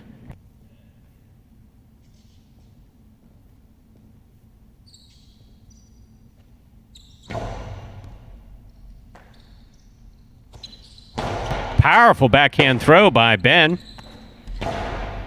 Scoop by Ben. Great catch by Douglas. Nice backhand. Ben on the 2-all. Douglas read it, stopped it, returns the carambola that's scooped up in a catch that Ben just made beautifully. Douglas does not overthrow it. Keeps the ball in play. Here's Ben.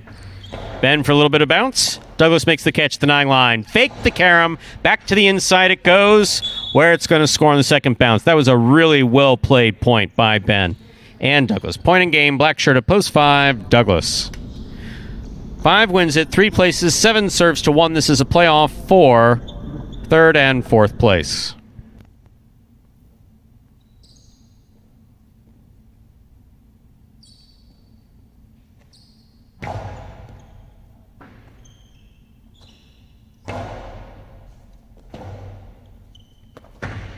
Rebote 2-all, picked off on the forehand of Ikeda. Ikeda's carom lands out.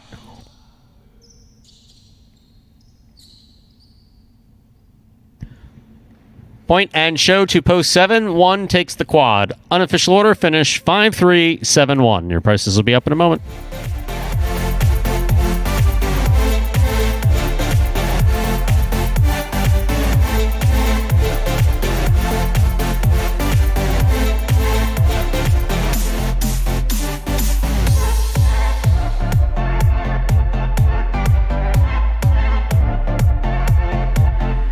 Results from our 9th game are official. Coming in first, post 5. Douglas taking second, post 3. Anderluck coming in third, post 7. Ron taking the quad, post 1. Ikeda. 5-3, 7-1 is the official order finish for Game 9. See, Chinstrap doesn't take anything away from how he's playing, now does it? Not at all. It's one of those things, I mean, just for your own safety, put it on, because one of these, I mean, you never want to have someone, get seriously hurt by something that's clearly preventable, and, it's one of those plays, we give 110% effort. These guys on every point, they're diving around. Got to wear a helmet, got to stay safe, and we need you out on the court. I mean, look, these guys would much rather be out on the court playing than, having to sit out a couple weeks with an injury to that. That would, for Douglas, a guy that's already missed some time, that would... that'd be tough, Definitely wouldn't want to see that. Definitely true. From our 9th game, the $2 Quinella, that's 3-5 or 5-3, first and second any order, $22.20.